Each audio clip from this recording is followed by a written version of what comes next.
Good evening, everybody. Welcome to Nevermind the Buy Box. I'm here with very, very, very special guest, Matthew Wright. Good evening, Matthew. How are you? Hello, I'm very well. Thank you for having me. Good. I'm just sorry, guys. We're 5 minutes late in starting. Normally we're like the 7 o'clock or the 6 o'clock news or the 10 o'clock news. We're literally. I've got people messaging, sending me messenger. Is Nevermind the Buy Box starting? Just let me reply. Yes. Tech issues started Yeah, now. all my fault. All my fault. Tech issues. 2 secs. Right, let me log into the comments so we can say hello to everyone. Sean says we're live. Brilliant evening, Sean. Right, let me go in and see if I can get the live stream, because you guys still don't all fill out your StreamYard details. So I did say I was going to tell them off, didn't I, Matthew? Yeah, I can see your issue now. It just says Facebook user, so you can't actually tell who's who. Exactly. You can't see who's answering the questions. And I think it's just like it's rude not to refer to people by their name. So that's why I make sure I kind of log in. So just wait for a few minutes. There we go. I've got the video now. Good evening, everybody. We're on a little bit of a delay. So Matthew, just a little bit of housekeeping from your point of view. It's probably about possibly a 10-second delay from whenever you say something, or when the comments come in, if you've not kind of done this thing before. But like literally, I better address the comments because they are coming in super thick and fast. So we would just say hello to everyone. We'll wait a few more minutes I can already see the numbers piling in. So I think this is definitely going to be a record-breaking Nevermind the Buy Box tonight, which is, we're on the borderline. We're on the borderline of being... for being there. So Sean's that joined us. Arturus, Sue got no notifications, sorry. Mark, evening, Mark Penn. Hi, Sarah. Hi, Caitlin. Hi, Hayden. Janet. Evening, guys. Janet says, excited to be able to pick Matthew's brains tonight. So I hope you're ready to be picked at. Yes, I'm ready to be picked. Good. Callum says, evening. Salvatore, James, there might be too many people tonight for us to name. Jed, Philip, Hayden, I've already said Hayden. Neil, Fran, evening. Hi, Phil, Russell, Imad, Corin, Inga. I'm just trying to give as many people a shout out as possible. But let's just have a quick look. Let's just see how many other people are joining on. Anita, James, Donna, Karen. Well, hello, everybody. And like I said, welcome to, I think, what will be a record-breaking Nevermind the Buy Box tonight, because I think it's, obviously I can understand why everybody wants to talk to you, Matthew, and pick your brains and find out about your business, because obviously there's lots of successful sellers as part of the Secret Wealth Project. But obviously it's kind of a bold statement. 7-figure seller. They're not every day, obviously, when it comes to selling on Amazon, the type of business that you've built over the last, 10 years. So most people, I suppose, as part of the Secret Wealth Project that are considered to be more experienced sellers have been doing it probably 4, 5, 6 years, something like that. But you predate a lot of the more experienced sellers. And when we had this conversation the other day, I can't remember. Did you? I was looking this up. I started in 2011, and FBA launched in 2012 in the UK. So I predated FBA, and I was one of the very first sellers on FBA in 2012. So wow. Well, we will talk about that. We'll talk about that in a bit more detail, because obviously your business has gone full circle, as a lot of people, a lot of higher seller value businesses do at some point, where you end up kind of going back to your original roots. I find it quite interesting, actually, because when I first started my selling journey online, it was actually eBay, where I originally first started.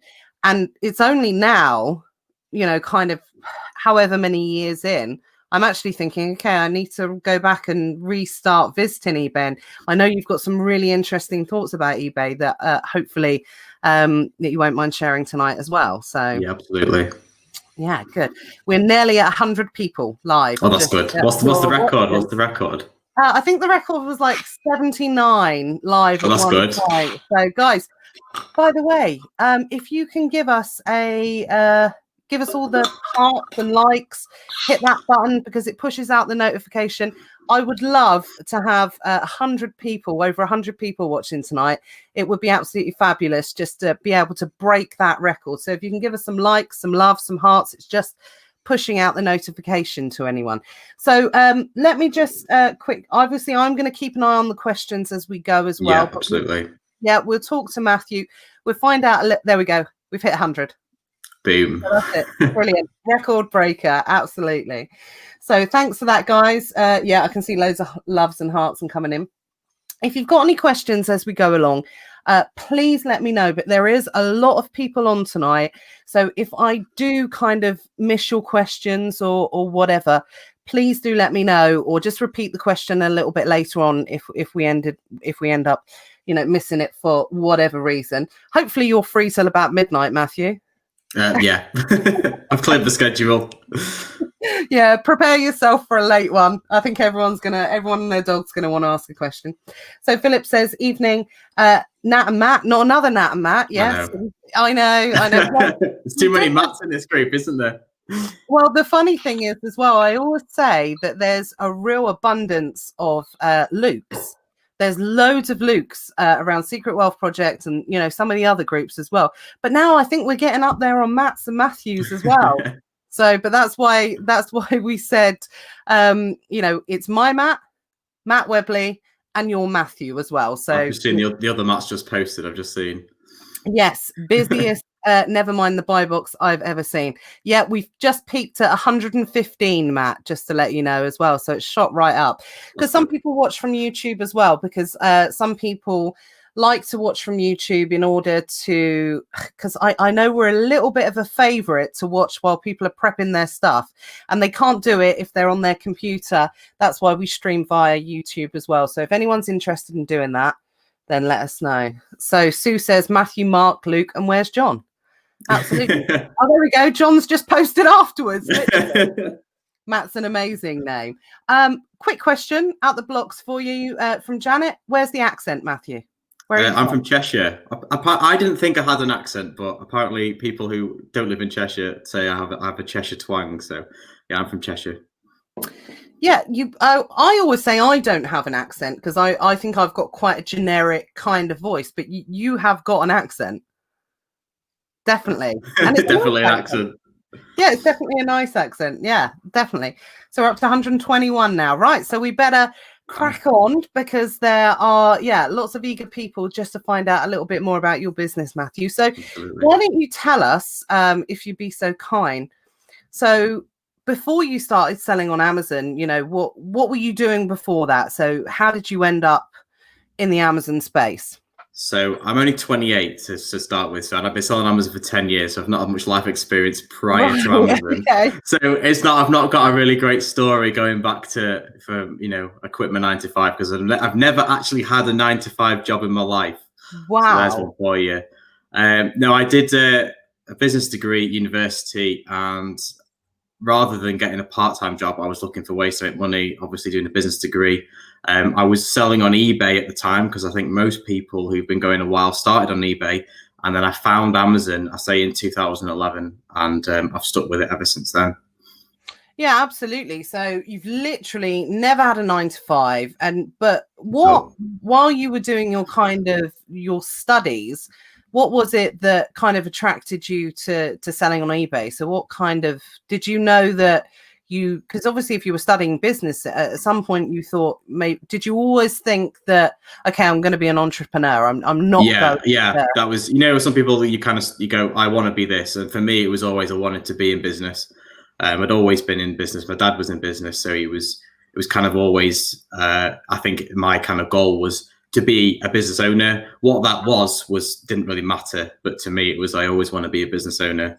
And obviously while I was studying, I was looking for a way to make some money. Amazon was a great opportunity. So was eBay. And if you look at the hourly rate, I was earning, 10 times what I could earn in a supermarket, working less hours, and it was more flexible. So it was brilliant. Yeah, absolutely. And when you first started on eBay, what was it? Was it used stuff? Were you sourcing stuff to be able Yeah, to? so I actually started very traditionally doing like the car boots and secondhand shops. So I was selling mostly secondhand video games. So I would buy them from secondhand shops, CEX and the like, wherever they'd mispriced something.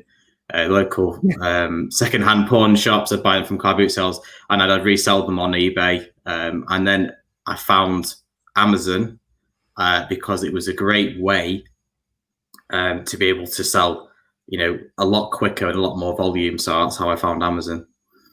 Absolutely. So when you were selling on eBay and then you first discovered Amazon, was it, I know certainly when I made the connection of like selling on it, I poo-pooed Amazon completely because I was like, no, everyone knows eBay is where it's at. That's where you sell stuff, kind of thing.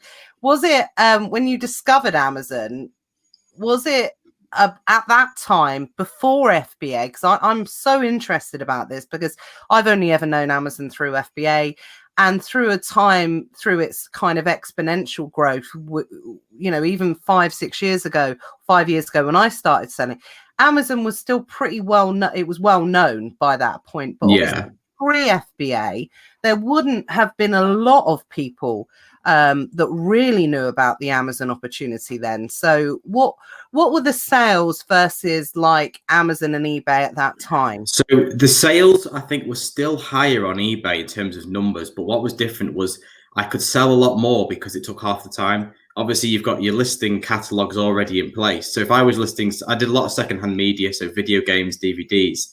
It was literally I could list hundreds in a day, whereas on eBay I had to take all the pictures and do all the description, all the policies. I could list 20 DVDs, 20 video games in the same time it took me to list one on Amazon. And also on Amazon, they were fetching a bit more money as well because Amazon was obviously it's well known for better customer service. So a lot of things on Amazon sold for more money than eBay. So it was getting better margins and it was taking less time. Mm-hmm. And what was the competition like back then? Was because obviously now you've got the likes of your Music Magpie and people like that who sell particularly in that category. Were they big at that time? So they were big on the self-fulfillment, the FBM, but this is where my kind of light bulb moment was with the FBA, because I got an email from Amazon in 2012 and they were like, oh, join our fulfill program. And I thought, oh, sounds interesting. So I did my first shipment, worked it all out myself. And it absolutely exploded. I was selling twice the volume at twice the price. It was incredible. Honestly, it was incredible back then. I would send a box up of 100 video games. I remember I sold 72 of them within 5 hours. So it was really good back then at the beginning because you had no competition. If you had FBA, you were the only FBA seller on, certainly on the used stuff. I mean, I think on the more popular toys and games there was more sellers, but in my particular niche, I was the only one doing FBA.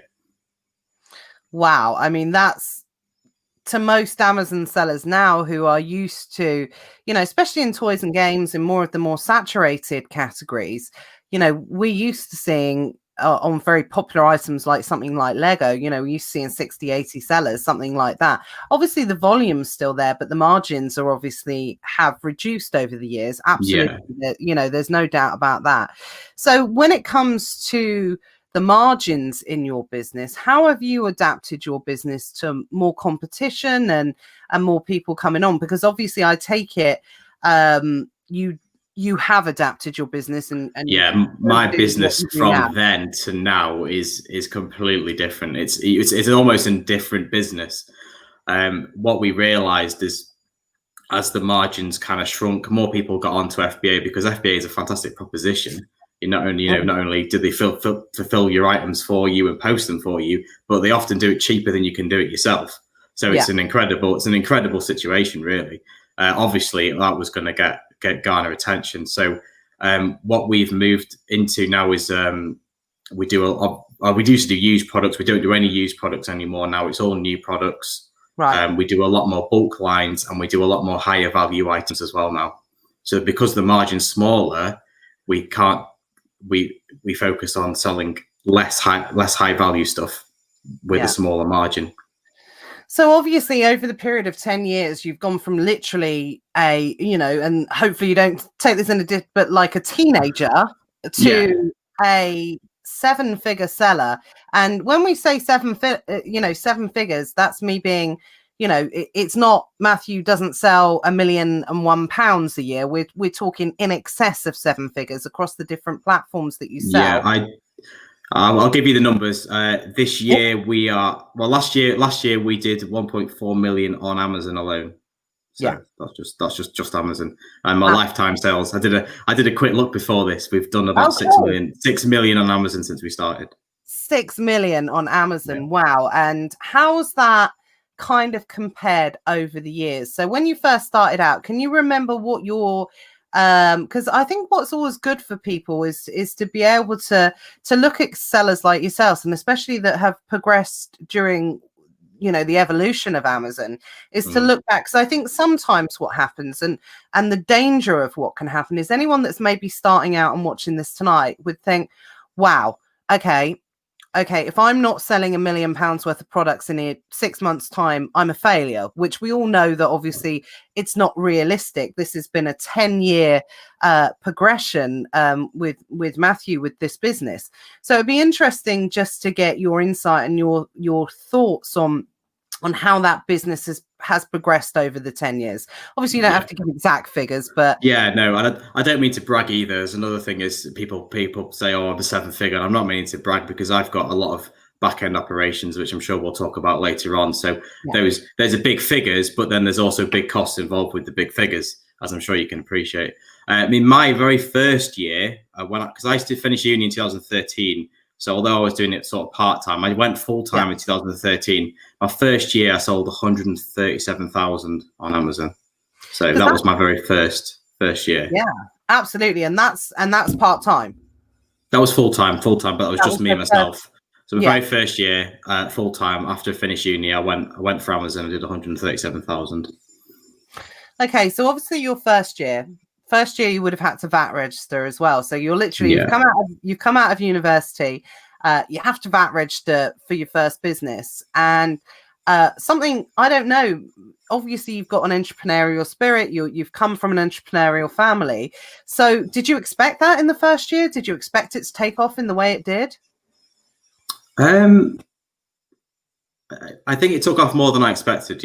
Yeah. But then I kind of knew, but because I'd already done it for 2 years prior, sort of part-time, I kind of knew what I thought was achievable. And I'd say when I was doing part-time, I was doing about 30,000 a year as a part-time. That's still good money. But when I went full-time, I kind of thought I'd be able to at least double or maybe triple this. So yeah, I was kind of, those numbers were realistic to me.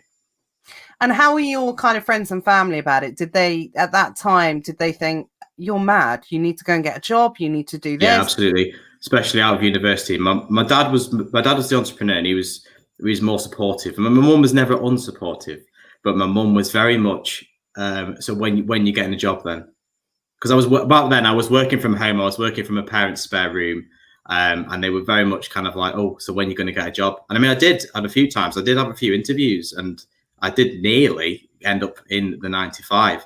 But I think it was only because of the numbers that my parents kind of thought, I said, look, this is my turnover. I think they kind of thought, oh, actually, maybe there's something in this. Oh, wow. So that's a great tip. Obviously, make sure, that, you don't listen to people. I think it's very difficult, especially, for anyone, let alone someone that's come out of university or whatever, to sort of like say to people, do you know what? I am going to break the norm. I'm not going to go down the usual route that you would see somebody going down that life, because most people would say, okay, yeah, you need to get a job, you need to experience the workplace, but you're absolute proof that you don't have to do that. No, but there is definitely advantages to doing that. And as I've grown, I've had to employ people to do a lot of things for me that I don't have any expertise in. So again, we'll probably come to that later on. Yeah, but, I had a lot of skills gaps. So I think having had that experience, you probably could have got to my position a bit quicker, is what I would say. Oh, okay. That's an interesting thought. So having that yeah, like you said, but I also think it is a true sign of an entrepreneur as well to be able to recognize the things that they're not good at and to be able to outsource those anyway. And I think a lot of people have that issue in particular with this business about the right time to outsource and the right time to scale their business in particular, because but I had this recently in the Elite Sellers Academy where we were talking about it, and I was talking about it just to someone else in particular today, and I'm sure you've got some really great insight on this, Matthew, is that when you do this type of business, nothing's set in stone. So if you in particular want to start with prepping and then you realize actually you can't afford to outsource your prep, you've got to bring it back in house, that absolutely that's okay to make those decisions. It doesn't mean that you failed in one area, it just means that you've learned something that you have to apply at a different time in your business. So if we talk about going back to the start, is and I'd imagine that you've learned a lot of lessons over the last 10 years in particular. But if we go back to the start, so we go back to that 137,000 in the first year, and then the second year. So what time? Don't worry, guys, I'm not going to go through it, year by year. Year by year, it's quite a few years. Year by year. So when was the time? Because obviously you were at home, prepping from home, doing it all that time.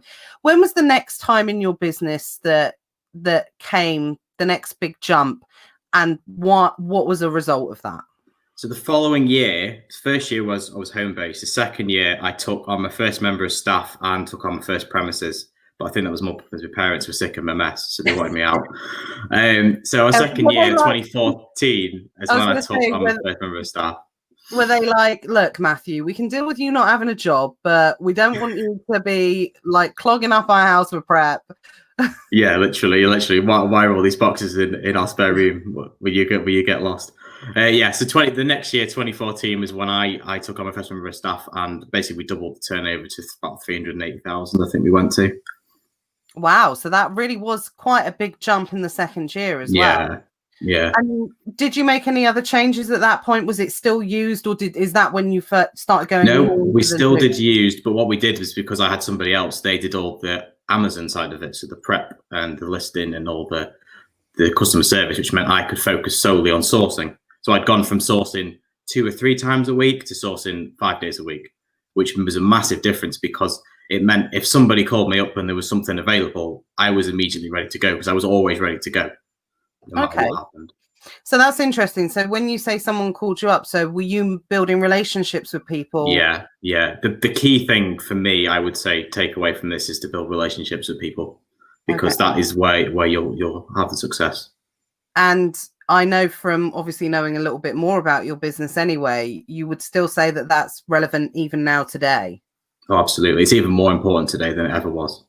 Yeah, absolutely. I mean, we'll come on to that in a moment. Try not to jump too much. No, it's fine. I'm sure I think everyone's now aware that building relationships is so is so essential for the type of business, in particular what you do as well.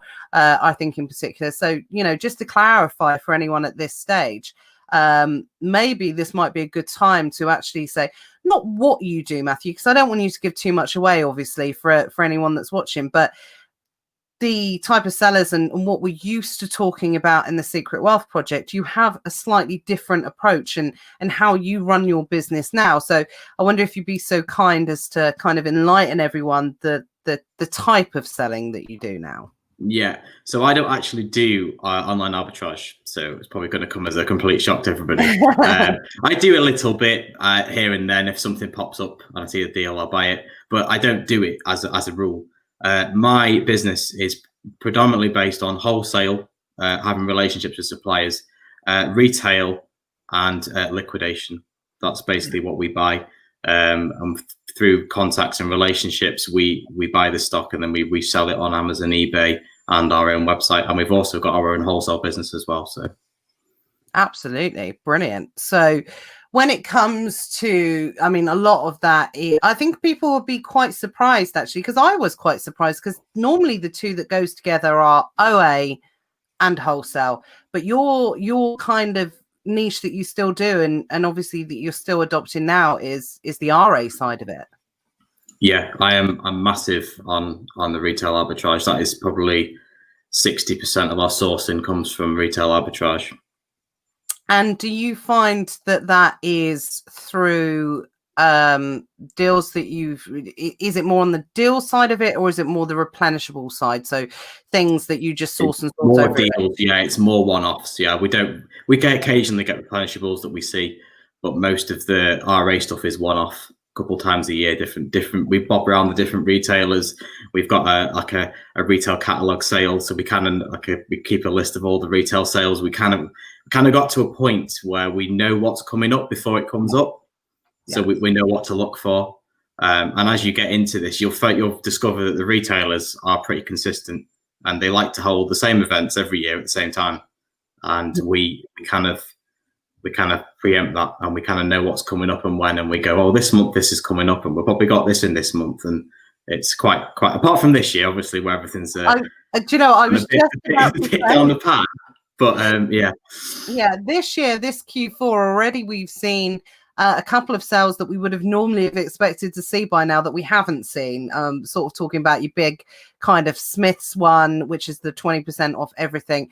And also we probably normally would have seen some sort of Argos. I know that we've had some slight clearance and some discount, but probably would have seen something like that at the moment. But that is just because obviously it's this year. But where there haven't been, I suppose, deals with some retailers, there's been deals with others. So there's always been I'd say this year's opportunity, rather than being deals, is to have things that other people haven't got. Whereas last year it would have been about getting the cheapest price. This year is very much about having the stock at the right time, because there's been massive supply issues on a lot of popular items, and if you've got them, then you're in for making some good money this year. Absolutely. And that comes from experience and knowing what sells. Do you tend to, is it a free for all, or do you tend to stick to certain categories within we definitely, I was going to talk about this later, but we definitely stick to specific categories. We don't spread. We did one of my big takeaways from my experiences a few years ago. We did any and everything that came up. If it was a good price, we bought it, and it was an absolute mess. And we ended up with doing bits of this and bits of that. So we try and keep it to quite a niche, which has helped our business grow massively. Absolutely. And is it a niche that a lot of other people sell in? I'm not going to ask you directly what the niche is, because I've probably got an idea of what I think the niche is. But is it a niche that a lot of other kind of arbitragers sell in, or is it more off the beaten track?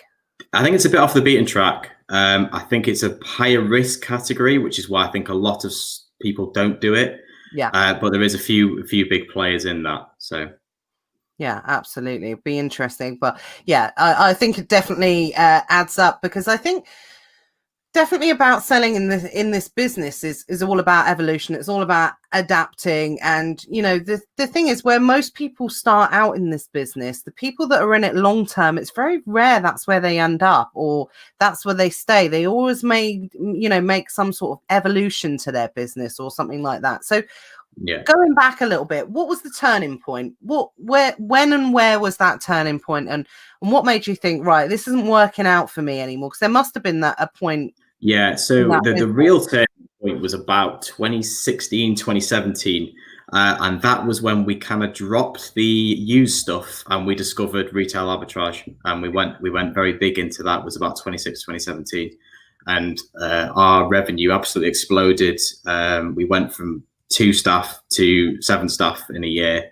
So it was kind of like a light bulb moment was when I realized that dropping the used stuff was actually sometimes, like you say, knowing when to cut your losses and when to move forward can often be your biggest opportunity, and not holding on to things just because it's what you do. So we used to be big on new stuff. We realized by dropping it and working on solely new stuff, we could sell a lot more product.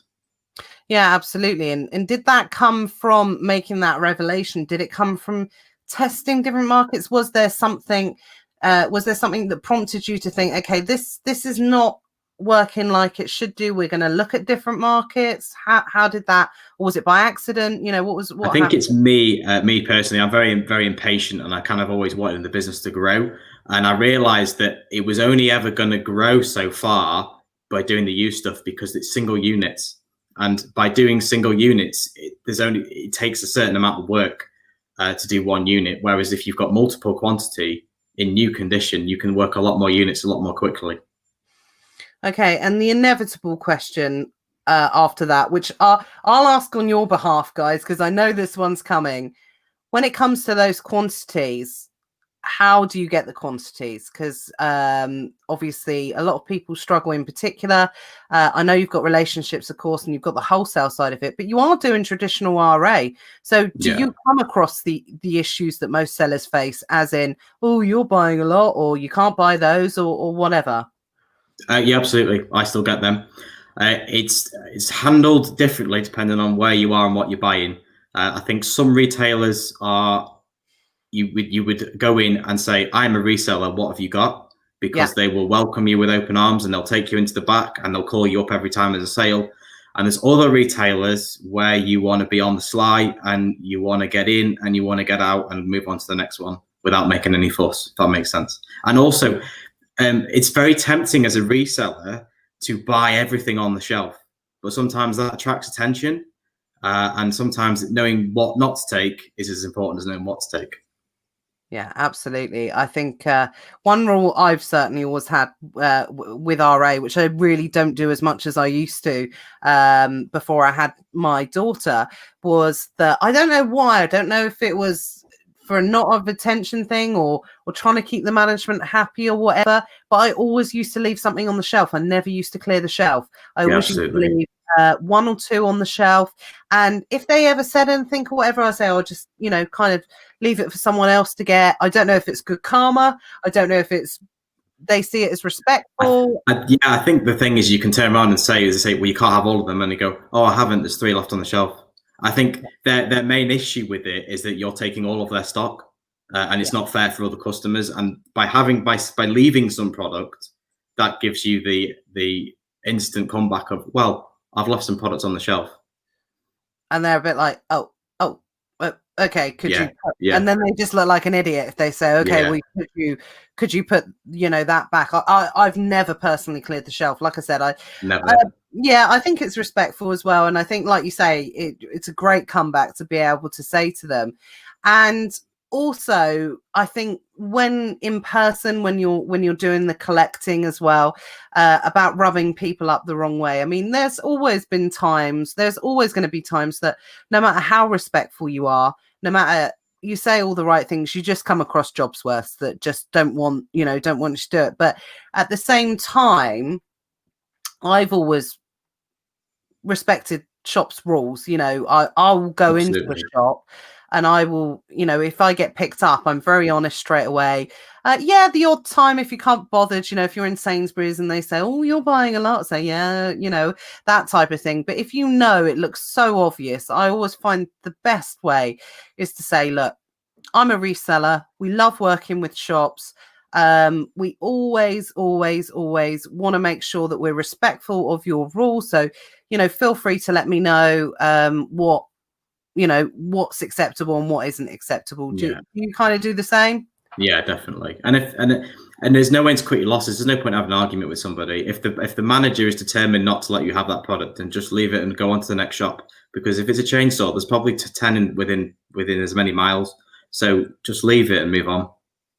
Yeah. So are you an RA road tripper in the sense that that there's one deal in one shop and you will rinse all the shops in the area? Yeah, I'll rinse the whole country. To be honest, I've done the whole country for certain deals. Yeah. Yeah, that's interesting. I remember on our chat that you do travel far and wide, don't you? Yeah, absolutely. And is that something you still do now? Yeah. I haven't done it this year. Because it's been a bit awkward, but I did last year. Did a lot of miles last year. Absolutely. So on any given day, how far will you go to get a deal? Prior to COVID, of course.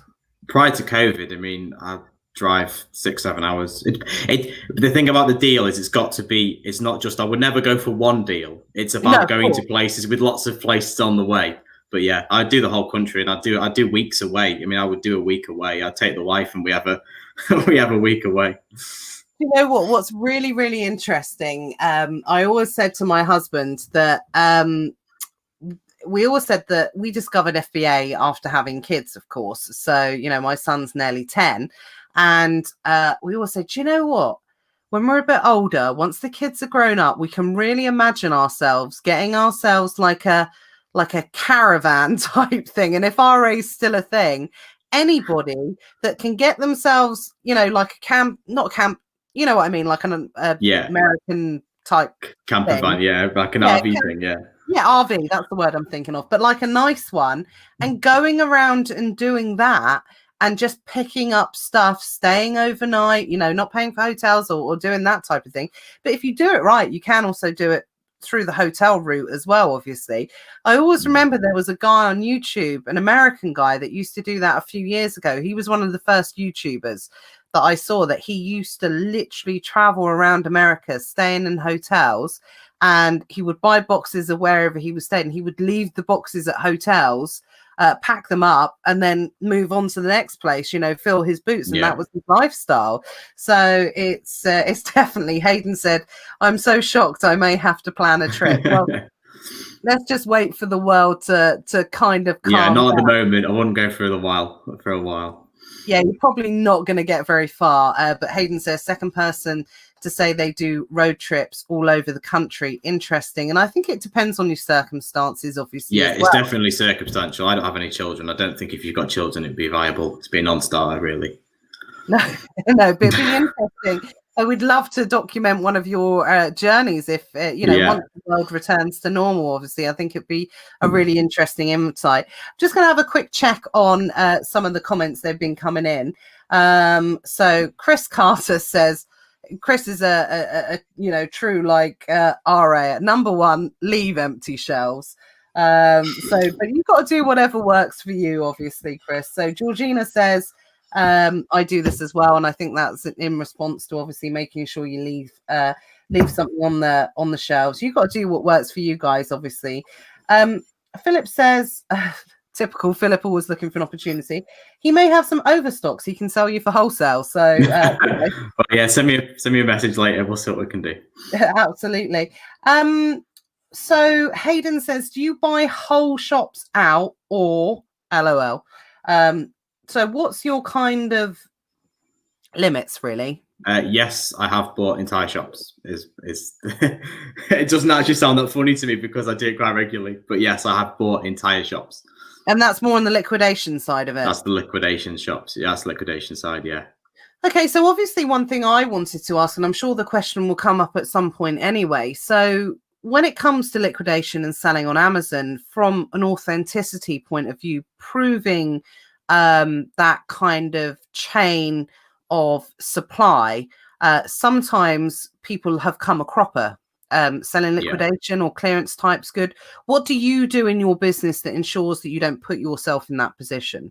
So I have very highly trained staff, which is my key asset, is my staff.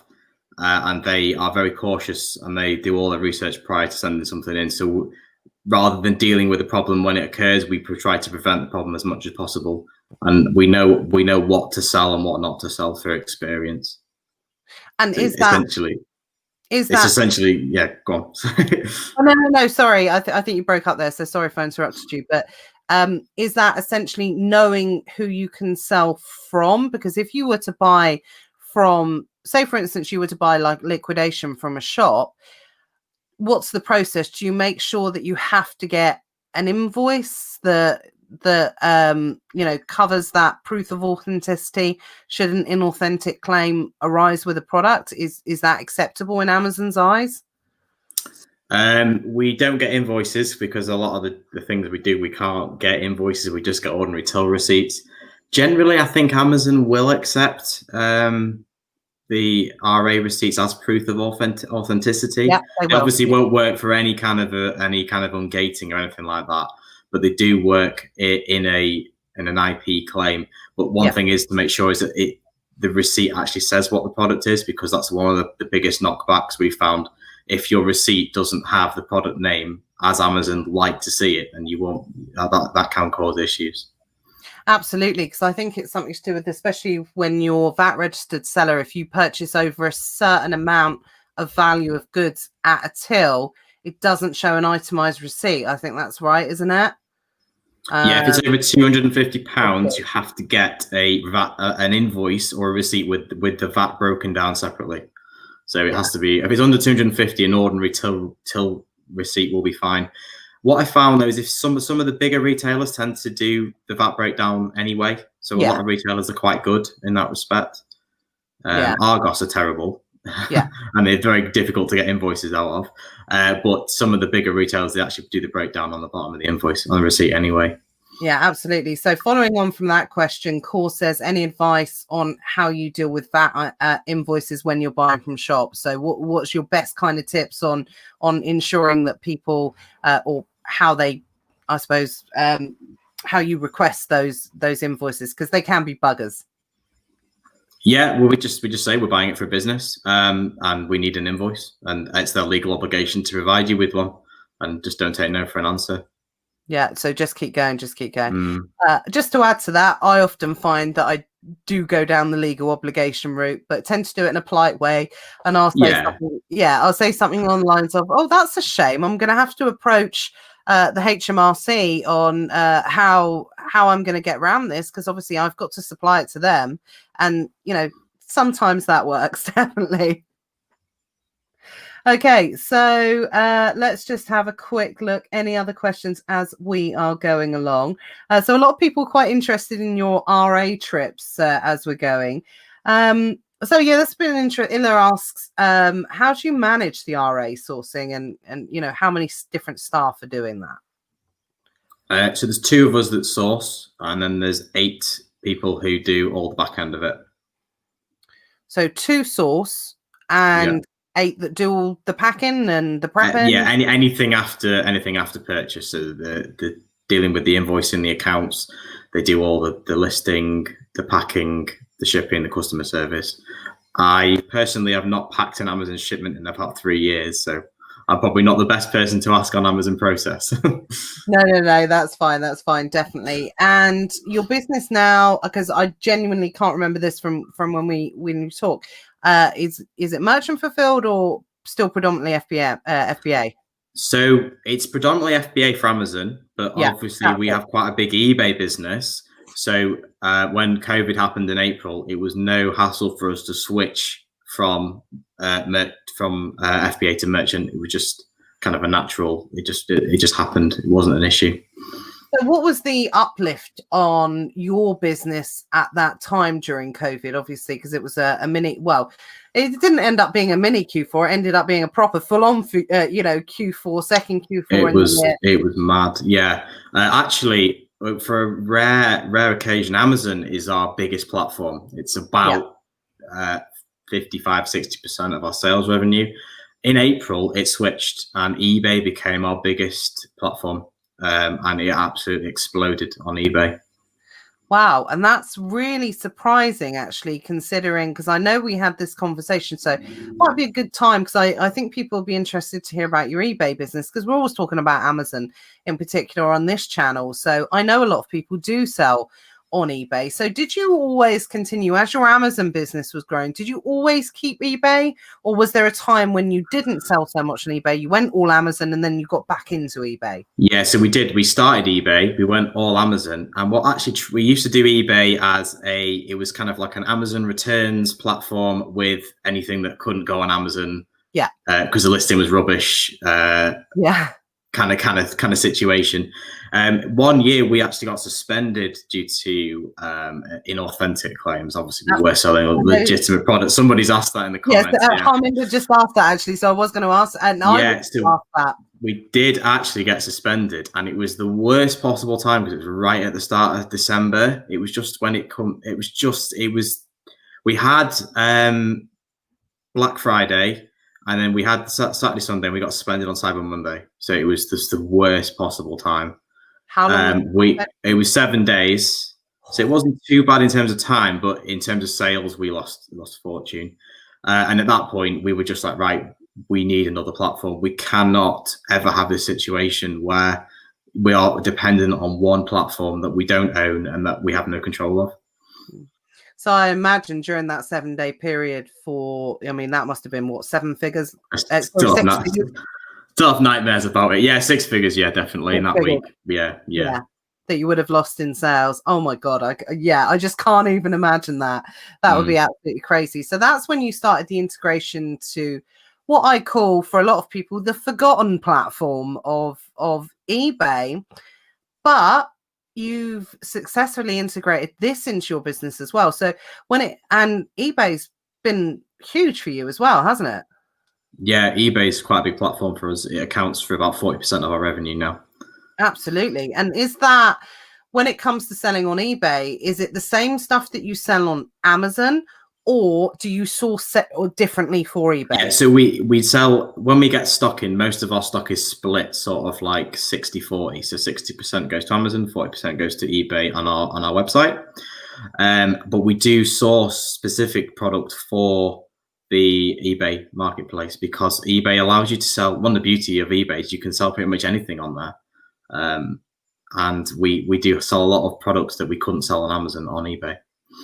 And is that due to things like hazmat, or potential IP issues, or suspension? Yeah, there's IP issues, there's approval issues. Some of the product on there we can't get approval for because of we do a lot of RA, a lot of it isn't. You can't get approval for it, and because we don't buy huge quantities, it's not worth investing the time in getting approval.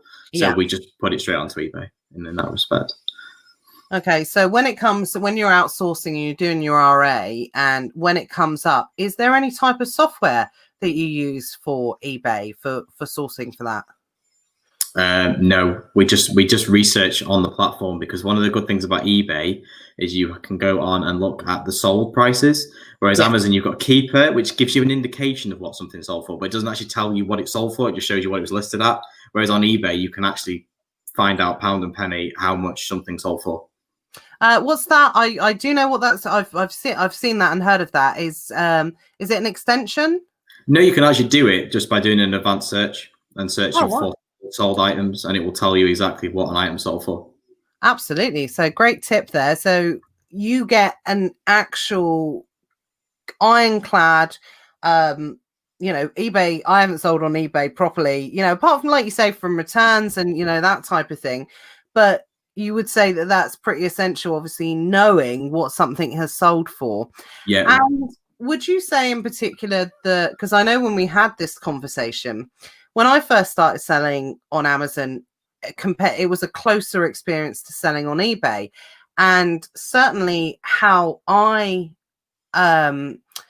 experienced it, things would sell for higher on Amazon than they would on eBay. But I know our previous conversation, you say that's kind of flipped a little bit now. Yeah, it's totally flipped because there's so much competition on Amazon on certain products, and there's so little competition on eBay for certain products. You can ask more money for certain products on eBay than you ever can on Amazon. And also, one of the advantages of eBay is you can brand yourself a lot better on eBay.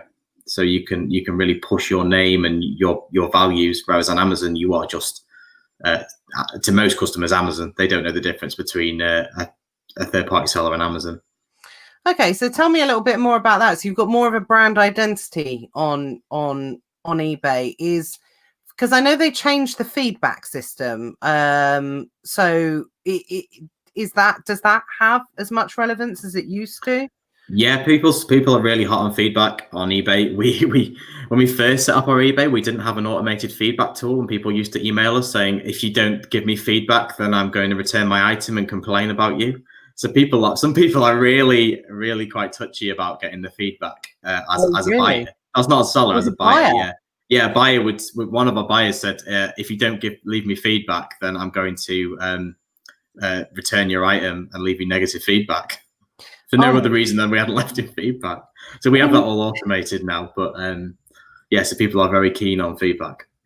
Can you imagine if Amazon integrated some sort of buyer feedback on their system?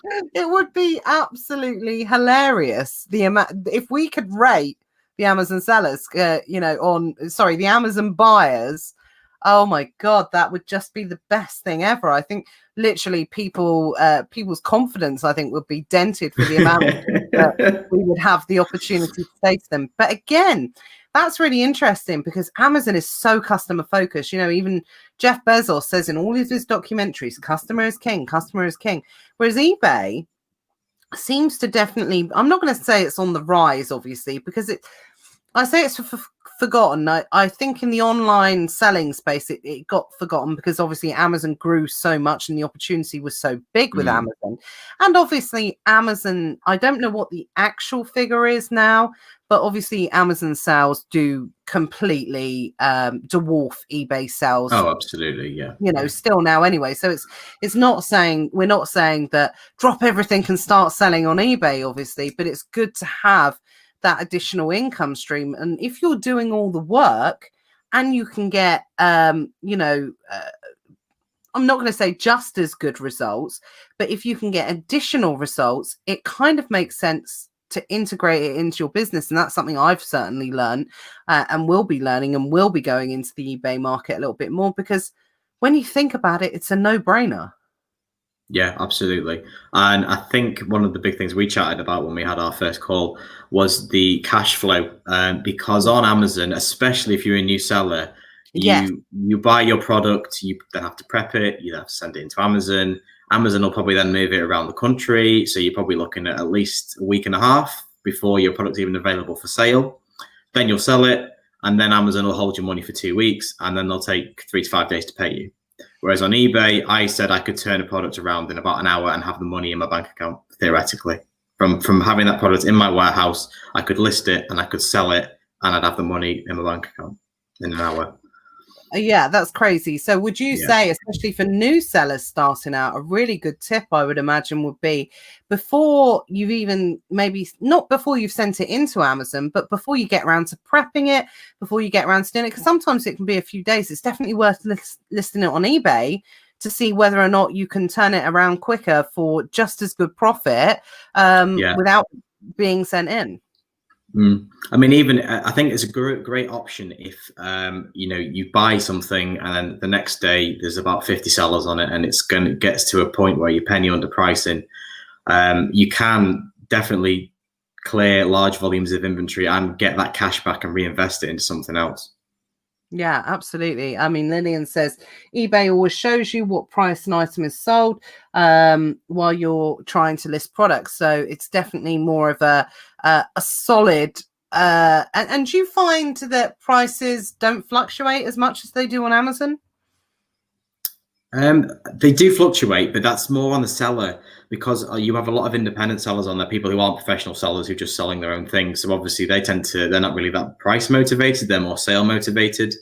But that's where you can stand out as a business seller. You can really make your mark, and you can say, well, we can deliver your product a lot quicker, and it's brand new and all the rest of it. So okay, so you can really add that personalized element to it and sort of say, you know, this is what we're going to do, and that's what we're going to do, and we're going to add this to your business, and you're going to get it by Thursday. And you can really, I suppose it's a way of objection handling and incentivizing them to buy through you, as opposed to buying from, I don't know, Johnny Smith down the road that's just selling one because it's been given as a crap Christmas present or something like that. Exactly. Yeah, exactly.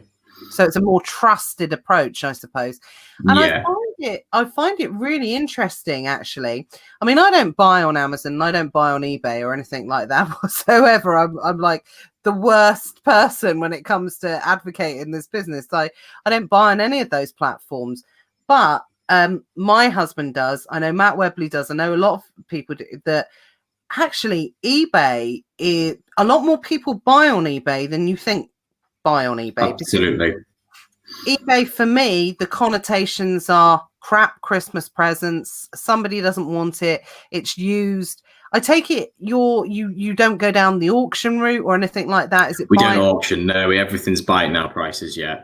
We do run promotions and sales and vouchers and things, but we don't have any auctions. And what do because I know they do things like where they do the free listings, but you don't get to take advantage of that as a business seller, do you? Well, not normally, but when COVID happened, they had a really good promotion on where you paid £1 max fees. So we actually saved £3,000 on fees in April. So it was a really bumper month in April. Yeah, they did a max £1 fee cap. So it was really good. And did you find, or do you think they'll be doing that during Q4 this year as well? I'm not sure if they'll do it during Q4, but I think they'll probably do it into Q1 next year to try and encourage people to make sales and lower the prices and things. Yeah. Okay. Well, we got I just saw Jed's question, and it's actually that leads quite nicely into what we're talking. So, do you find that eBay's fee structure is more simpler than Amazon? I'm always put off of eBay because I don't see the fees from the outset. I see what you're saying. Yes, yeah. The eBay fees, although I think the structure is clear, it's not as obvious. Obviously, Amazon tells you exactly what you're going to pay for an item in your inventory, and you can see where you're at with it. We developed a tool in our business that we've got our own eBay calculator, so my staff can punch a number in, and it calculates the profit on an item, so they know what they can sell it for. And is it different percentages for different types of products, or is it, because it always used to be with Amazon, when eBay, when we sold, it was like you have your 10% for PayPal and your 10% seller fees, and it was like 20% or no 15%. I think it overall worked out at. What are the fees like now? The max fee, I think, is 15. Is the very max fee. Most of our items, fees on tech things are really cheap. They're only 5%, on some of the tech stuff. And not only that, they actually cap at £20 as well. So you could sell a £500-600, say, laptop, and you only pay £20 fees on it. So that is a massive advantage over Amazon. I think gets really, really missed on eBay, because Amazon will charge £100 in fees because they've got flat percentage pricing. Whereas on eBay, the fees do cap. So that the fees cap across the board, or just on certain categories, not across the board, on certain categories. One of the big ones for us is technology products, where they cap. Okay, and small. Yeah, I mean I wonder why they do that. Is it because they feel that they're not known for that, and they want to incentivize people to sell on that? I don't know. I think they're trying to encourage people to sell. I think they're trying to appeal to sort of the motivated secondhand mobile phone people. You've got a new phone, but you can sell your old one and you'll only pay £20 and things like that. I think they're trying to get more higher end products on the site, because I think higher end products drive traffic to the site. And by encouraging sellers to list their MacBook Pros and their iPhone 11s and only paying £20, it will drive traffic to eBay. Is there any validation or anything in the rumor that eBay is going to introduce some sort of buy box situation? Because that's always been a rumor for a really long time. I've noticed that they've gone a lot more Amazon in recent years. So they've now introduced a product catalog, so you have to put barcodes in and things. So I feel they're trying to emulate Amazon, but not go full Amazon, because if they did, I think they'd lose a lot of the uniqueness. Yeah, absolutely. Let's have a look at a couple of the, I don't know who said it. I think Lillian says eBay have branded stores now. So do you have a branded store? Yes, we've got a branded store, yeah. Yeah, cool. Is that quite easy to set up, or do you have to sell a certain amount before you can do that? No, you have to pay. It's called an anchor store. It costs quite a lot of money. So you only have, it's about £380 a month, I think, for an anchor store. But you'd have to be selling a decent amount to make that justifiable. But you can have your branded store. But what you do get with a branded store, which I think is the best thing about eBay, is you get what's called eBay concierge service. So my biggest complaint with Amazon is you can't speak to anybody. Whereas I had an issue today with one of our listings. I requested a callback. I got a callback from an eBay support person in 2 minutes, who then forwarded me on to eBay headquarters in America, and I was speaking to the tech department who deal with eBay website in 5 minutes. You could, whereas seller support, you just go round and round in circles for about 2 weeks with people who don't actually understand what you're trying to achieve. I was able to speak to somebody in the IT department in eBay. It's a godsend. Realize, Matthew, you are talking to a bunch of sellers that have been used and abused by Amazon over the years. So this is I'm still used and abused by Amazon seller support. Absolutely. I think the opportunity is just too big on Amazon for any of us to kind of turn our backs on it, essentially. But love-hate relationship, isn't it? Yeah, it is, absolutely. And I won't go into detail of what type of relationship I think it is, but it's not a healthy one. No. But does it make you sleep better at night knowing that you have those additional selling platforms other than just being solely reliant on Amazon?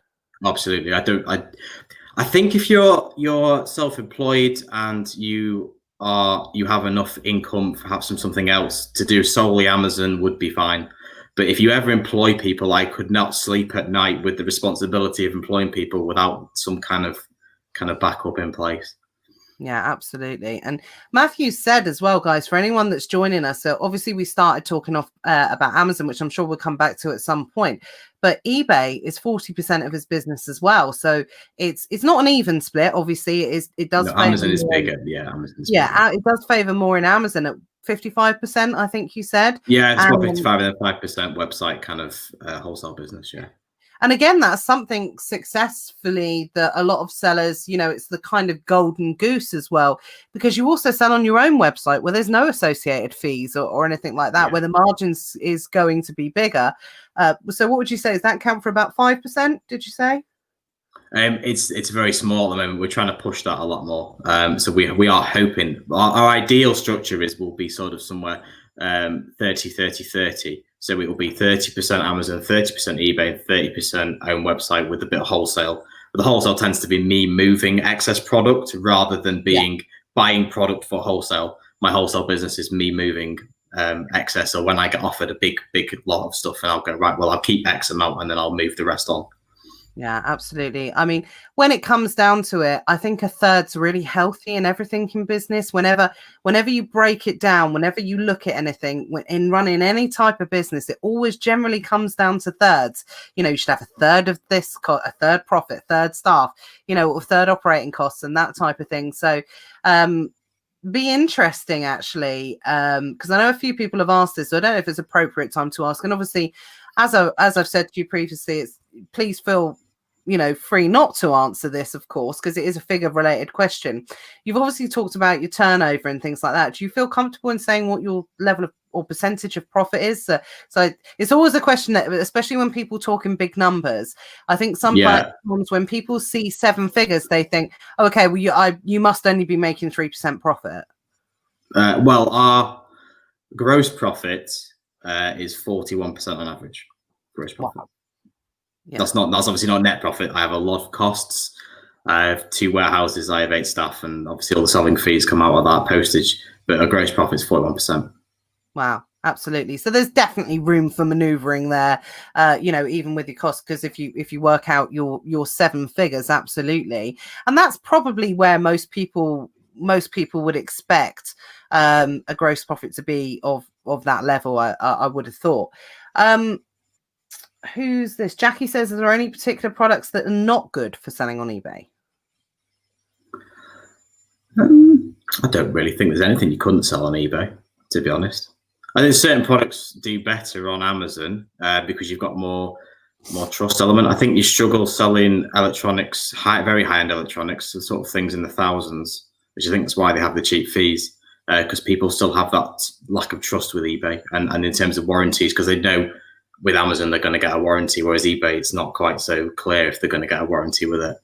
Yeah, that's interesting. And I can't remember who asked it, actually. I picked it up. So Matthew says Amazon seller support stinks. We had a tech issue that took 10 days to fix recently. Yeah.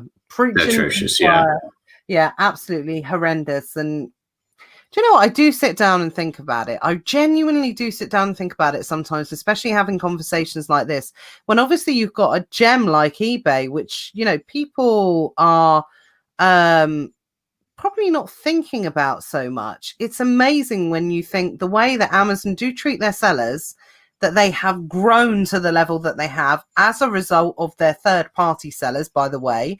Yeah. Obviously. Yes, customer is king.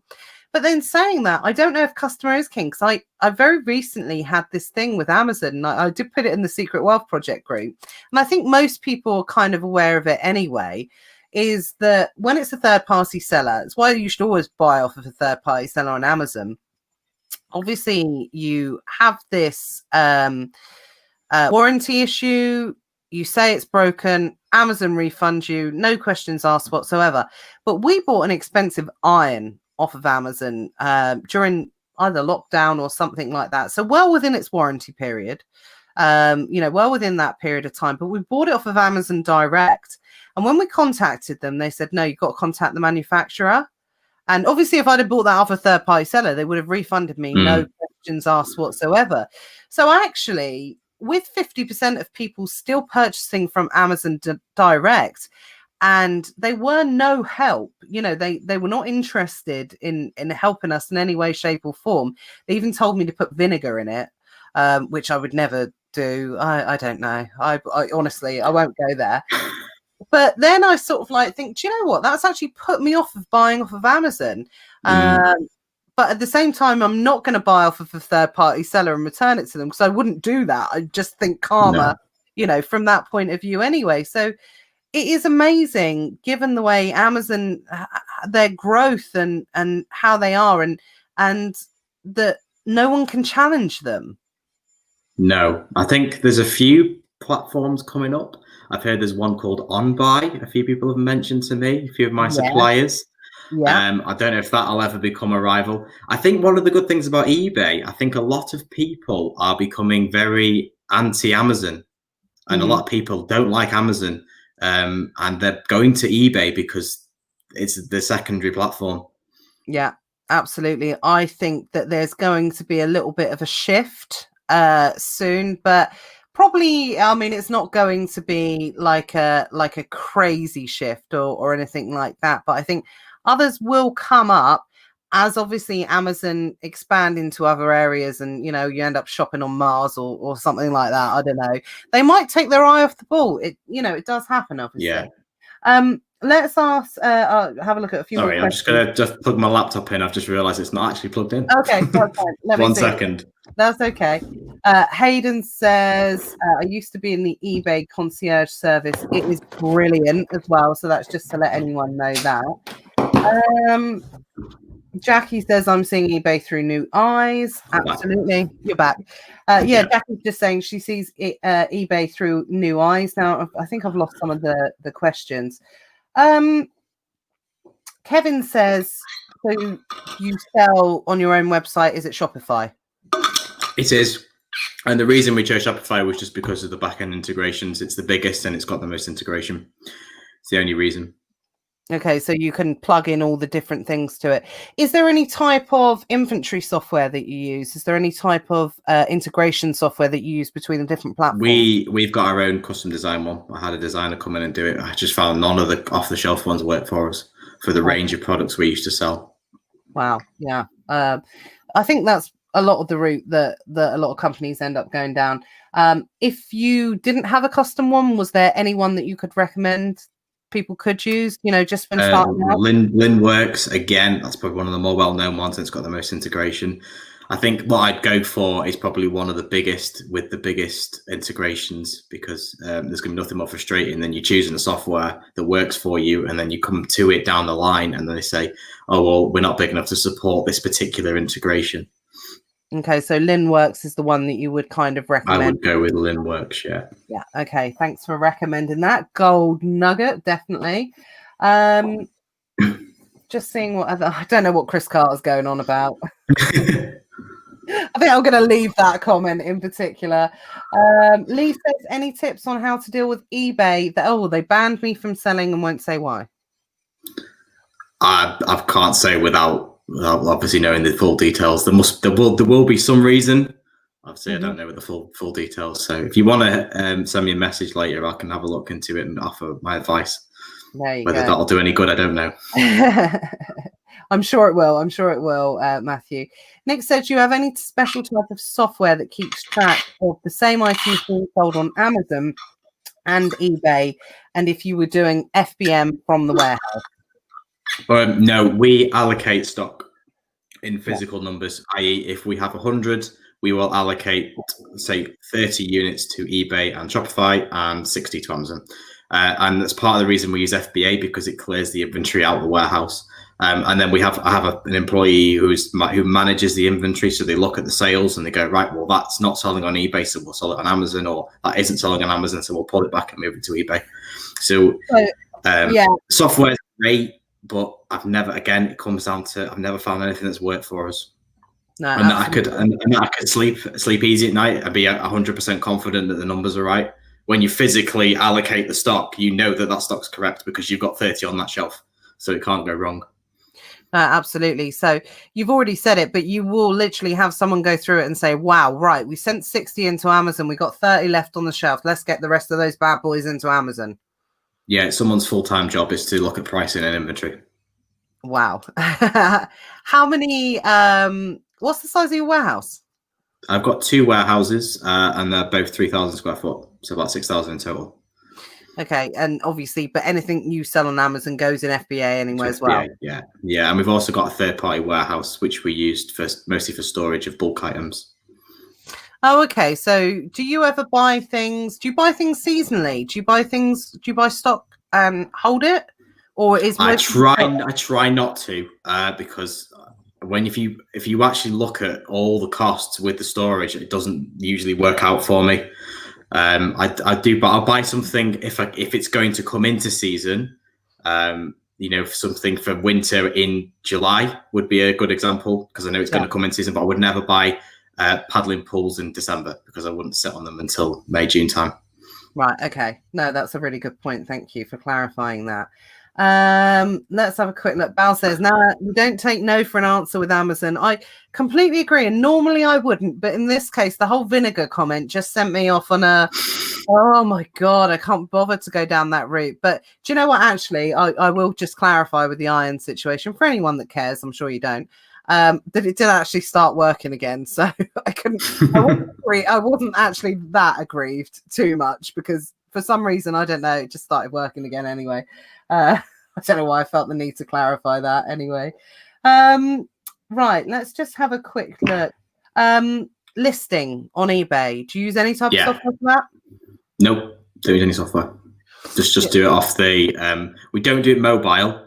I know a lot of people in the eBay space use iPads and just take pictures on the iPad and do it that way, but we can't get the HTML in right, so we just use the standard eBay listing software on a desktop PC.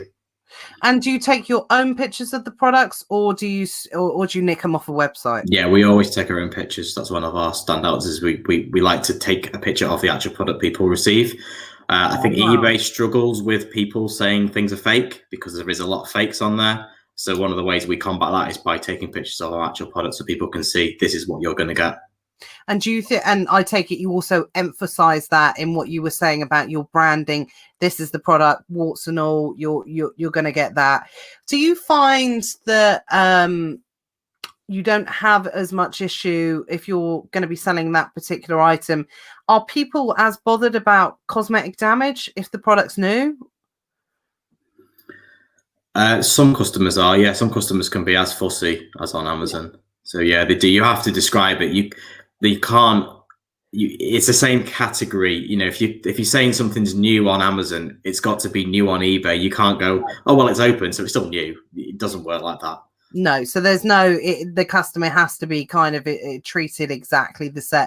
Well, I'm not obviously saying they don't have to be treated exactly the same, but you know, you can feel like you can get a little away with it a little bit more on a platform like eBay. But in your no, well, you can, but then that's when you start getting negative feedbacks and poor reviews, and it doesn't. And there's the thing with eBay, your listings and your eBay account is your brand, and if you're going to have a bad brand, then why would you do that? And is it as easy to get set up on eBay as it used to be? Can obviously, apart from the concierge side of things, the business, that not everyone's going to pay £380. No, you can get a basic shop for £20 a month, which gives you the storefront element of it. So you can get the basic storefront for £20 a month and the advanced selling features. And do you think that you might not be able to answer this one, so it might be a slightly unfair question, but I was trying to ask questions that I think people are thinking of, is that if I was starting out on eBay now, would I have a chance selling against a seller like you? Does that make sense? Oh, Matthew's frozen. If you would could, but you'd have to. What would be your USP? Are you going to deliver it faster than us? Are you going to sell it cheaper than us? Are you going to package it better than us? You've got to have something about you, I think, to be able to do that. Okay, and does it come down to, because obviously how it used to be, you used to sell on eBay, it used to be the time of the listing that ran out, and that was the most exposure. I take it that it's more search-based. Is it algorithmic more search-based. Now? They have a thing called good. Yeah, they have a thing called good till cancelled. So basically, that listing is up until you either end it or it sells out. So it's called good till cancelled now. They don't have the 30. They used to have a 30-day thing. I don't think they have that anymore. It's now all good till cancelled, unless it's on auction. Wow. So it's either on forever or it's on auction. Basically, they took all the rolling things off. And is there things like, because obviously, if you're listing your own products, so it's like you're creating your own listing on eBay. Is it like more like the private label side of things with Amazon that you have to do keyword research or anything like that? Or is it the product? Yeah, you have to. There are strategies to doing well on eBay. And you have to, it's got an algorithm and you kind of have to massage the algorithm. I don't really want to give away too much because that's kind of how we do well. And it's, but there is kind of things you have to do every so often to sort of massage the algorithm. And you have to put the keywords in, because I think keywords on eBay are even more important, because the keywords you put in your title are the search terms. So if you misspell something or don't include something that somebody would search for, it won't come up. So a good example is shoes. So some people call shoes, some people call them trainers, some people call them, whatever type of shoe they are. If you didn't put trainers in and you only put shoes in and somebody searched for trainers, then your listing is not going to come up. Wow. Okay. So sometimes, obviously, with Amazon's algorithmic keyword system, that it will preempt certain keywords that it thinks someone might type, but eBay's a bit more black and white. Yeah. If you don't put trainers in and you put shoes in, then your listing won't come up. Wow. Okay. Unless there's another search term in there. Yeah. I think that's, I don't think you wanted to give that one away. Someone just said Sorry, I didn't mean to pull that out of you. Corin just said, I thought Matthew was giving you a dirty look then. Actually frozen. I think that was maybe when I started asking about the keywords, but I won't push you any further on that, definitely. But thanks for letting us know that, because it is, all these different type of things. eBay's obviously very much changed. I'm asking the questions that I haven't sold on eBay in years, obviously. So I think this is opening a lot of new eyes to certainly a lot of people. But don't worry, guys. If we're all nice to Matthew, he might come back on again and give you some more golden nuggets. Yeah, absolutely. This lot, they love their golden nuggets. So Brian says, I'm just going to see if there's anything more eBay, and then we'll kind of move on a little bit. Callum says, when you say HTML for your listings on eBay, do you purchase templates? No, one of my guys who designs the website does HTML, but if it didn't have somebody who did HTML, I would purchase a template, yeah. Okay, so anyone that's starting out and you don't have someone that can do it specifically, that would be your tip to purchase templates. Yeah, definitely, yeah. Brilliant, thank you for that. Gold nuggets galore coming. Kathleen or Caitlin, again, I pronounce it wrong every time. I'm going to message you and ask you the right pronunciation of your name. Apologies. So what advice would you give? And I'm going to ask you some sort of tips towards the end anyway. What advice would you give to anybody like a new uni student that's starting out that wants to go down this kind of road? And yeah, what's your best tip in that respect? I think you've got to decide what you want it to be, because if you want it to be a well-paying job where you have lots of freedom and you work for yourself, it's going to take a very different route to if you want to build like a seven-figure business with lots of staff. So what I would say is to start at your end point and work backwards and decide what you actually want out of this online business, and then decide, you know, if you do want to run a seven-figure business, then you need to put systems in place, and you need to consider staff and consider what you do and don't want to do and what your weaknesses are.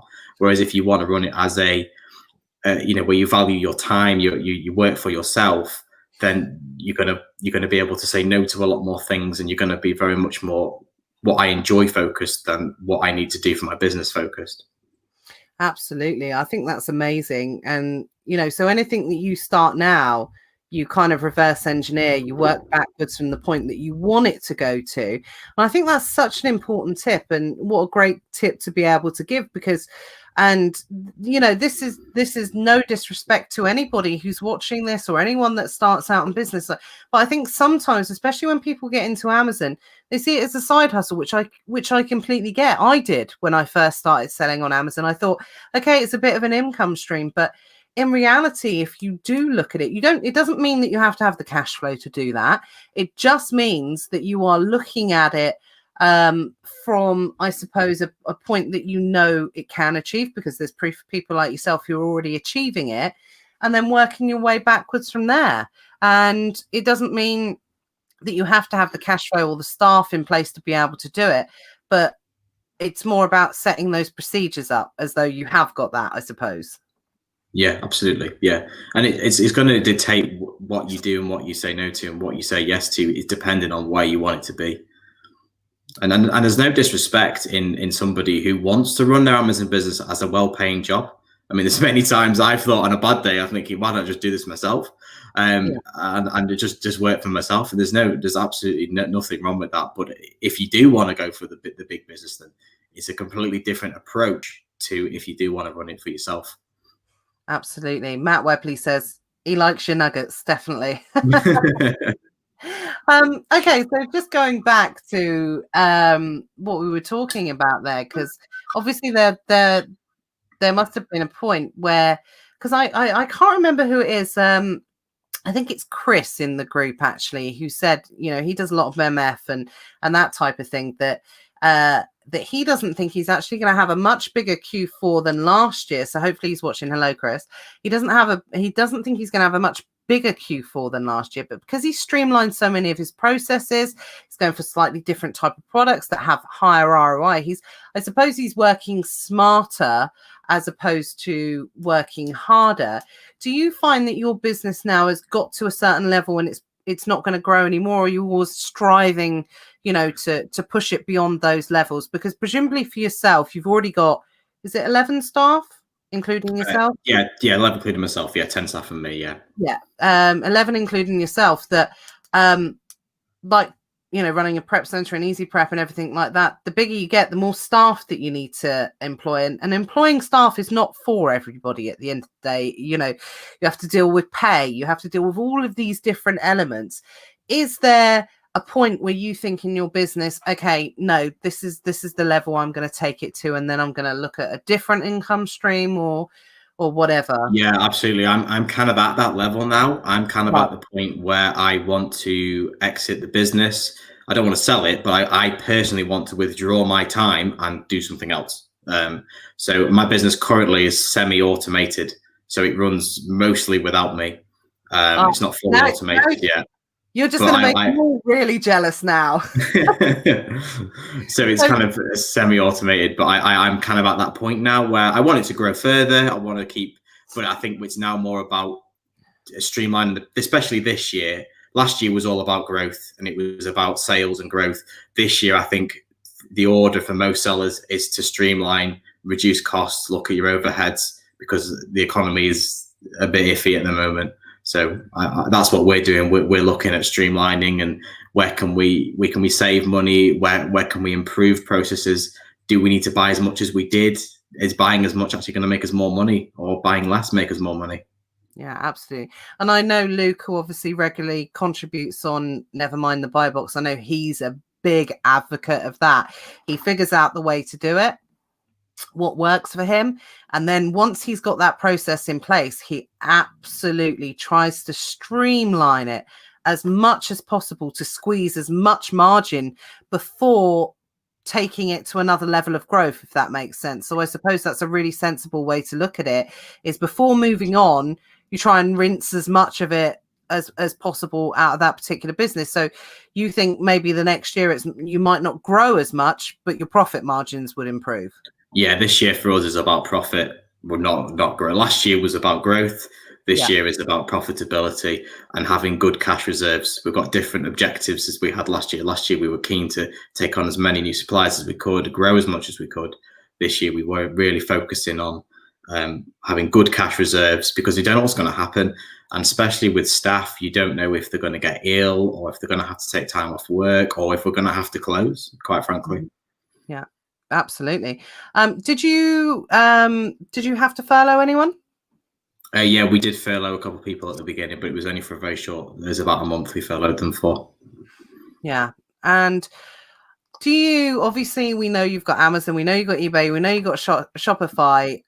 Through your endeavors and what you've been selling over the years, do you have any other additional income streams? Do you do property or anything like that? No, that's what I'm kind of looking to do now. I'm kind of looking to I want to keep my business growing, but I want to take my time out of the business, and I want to start doing other things and looking at other income streams to have alongside my Amazon business and my eBay business. Cool. Well, I'm sure you will be just as successful as those of you have been, definitely with your other endeavors. Sean says, do you think promoted listings on eBay works? It depends on what you're promoting. I think it works in a very highly competitive category. So one that's got lots of search results. A good example is Apple iPhones, or anything Apple, because there's so many Apple products. I wouldn't ever promote anything that's in a niche category, because there's no need. There's no value in promoting it. Okay, great answer. Let's have a quick look. Callum says, do you use any software to track the profits on eBay? We are all Excel based. It's the only thing I've ever found that works consistently across all the platforms is Excel, because there's the software for Amazon, the software for eBay, the software for Shopify. Nothing works together. The only thing I've found that works on all three is Excel. Okay, so literally your own customized spreadsheets.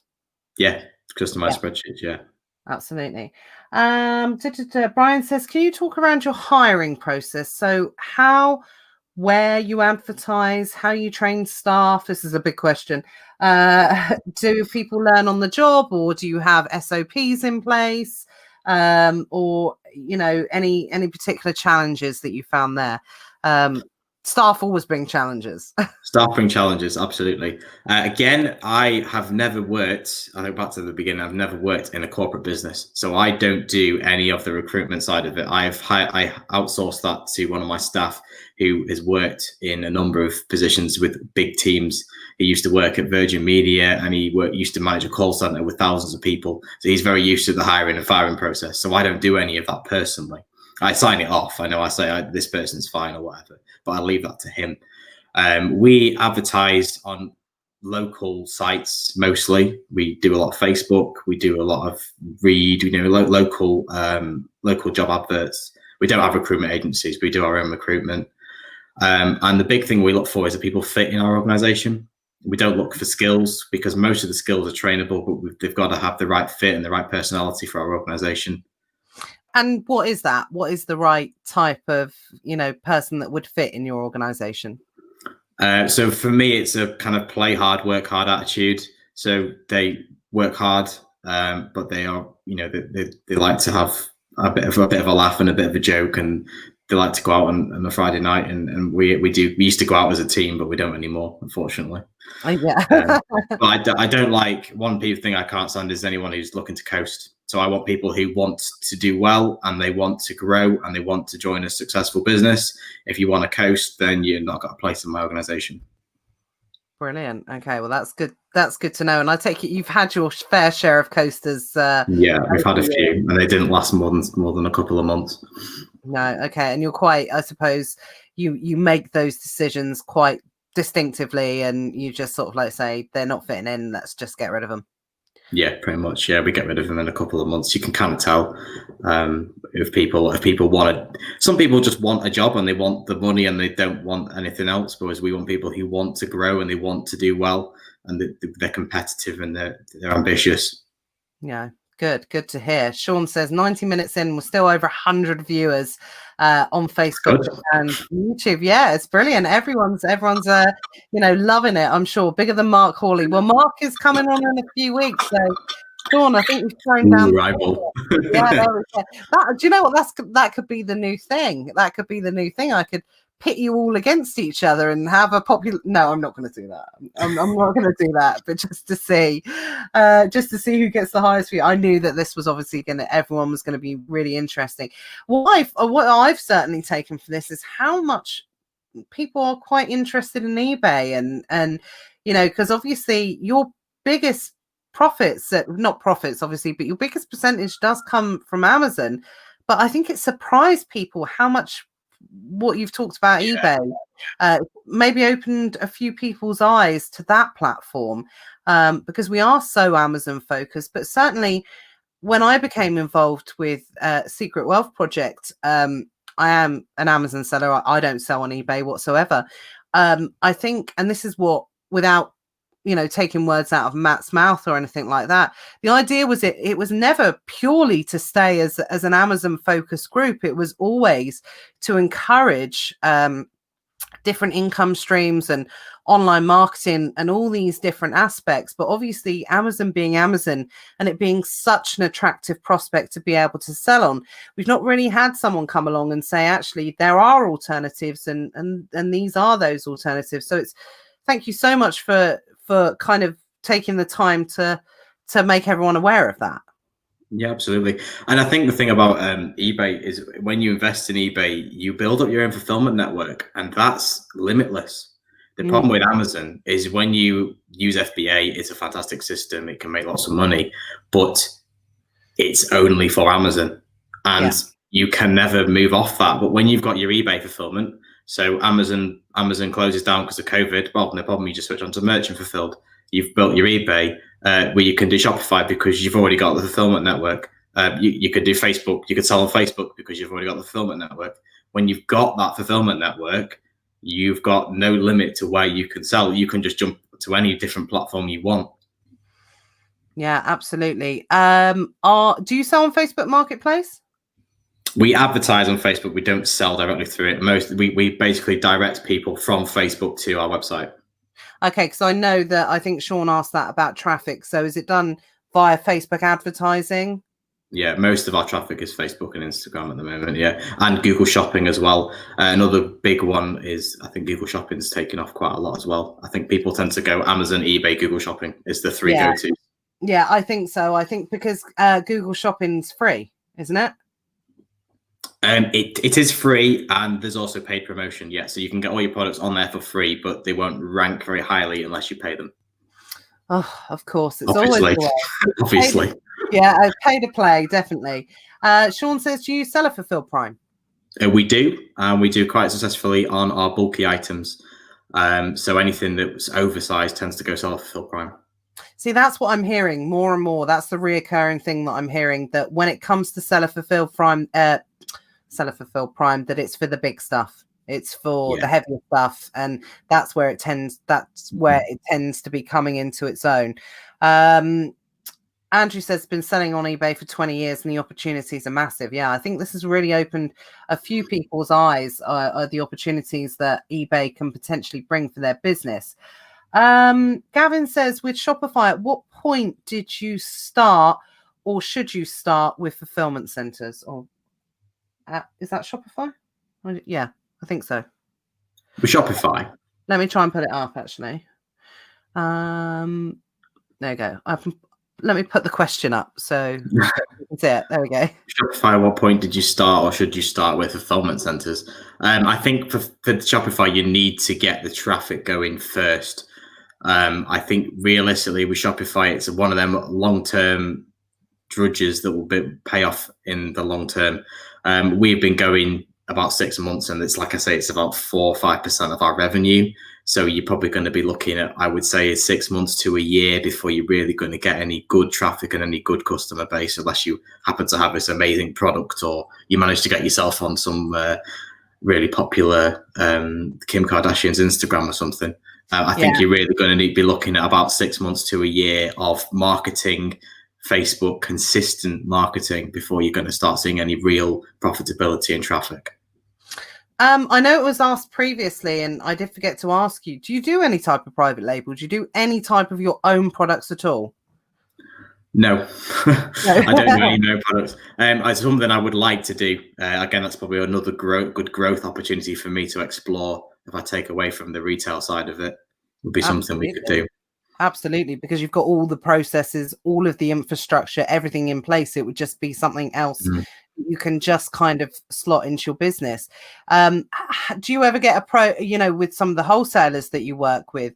Is there ever any opportunities to explore there of bringing in your own, becoming like an exclusive distributor? Yeah, we are in discussions with one of our wholesalers to be an exclusive Amazon seller for one of their products. Wow. Okay. So yeah, that's something that's I suppose something that's come with building a relationship and building a level of trust. Yeah.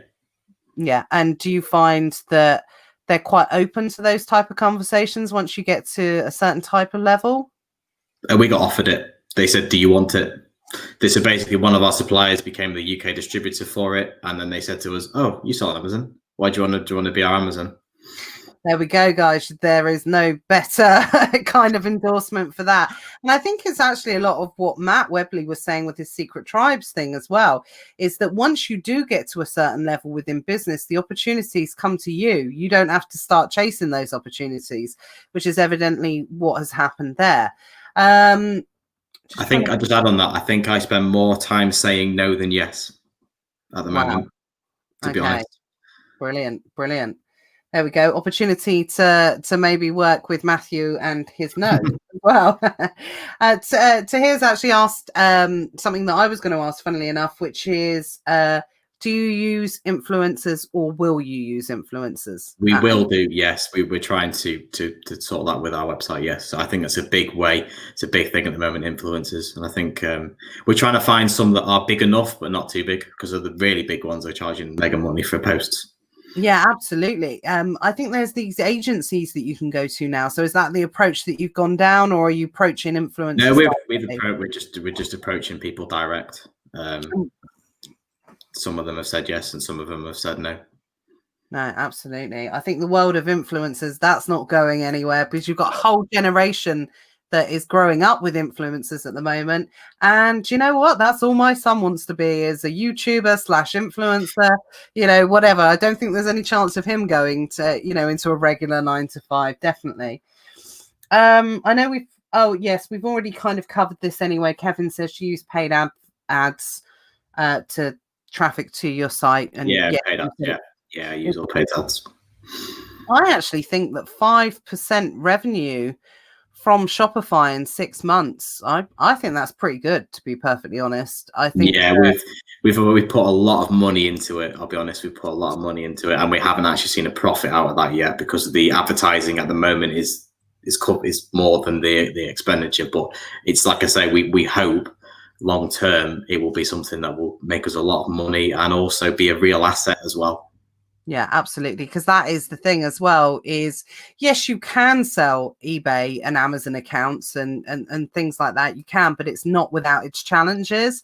So having a physical website is a tangible asset, obviously, and it's a lot easier to be able to sell than the other platforms.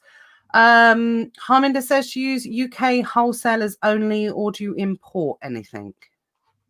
We do import products. Yeah, we do import product from the US and Europe. Okay. Most of our wholesalers are UK based, and we do a lot of export rather than import. Right. Okay. So if you were to, say, for instance, import from the US, is that something that you would kind of just make contact with a US distributor and get it shipped over yourself, or? Yeah, again, all the US offers we were offered directly. This is the thing, when you build relationships, you'll get past things that people can't do. So one of our wholesalers said, I can't import this, but you probably can. So here's the contact. Okay. And what would be a reason why that they just don't want to specialize in that particular area, or, you know, could be any old reason really? It could be any reason. They don't want it. They haven't got the cash. They don't want to import product. Don't want the hassle. It's just any number of reasons. No, cool. And Tahir says, are you noticing Facebook ad spend is more expensive due to COVID-19? I can't say because we have only started advertising in the past 6 months, so I can't really say what pre-COVID was. Yeah, absolutely.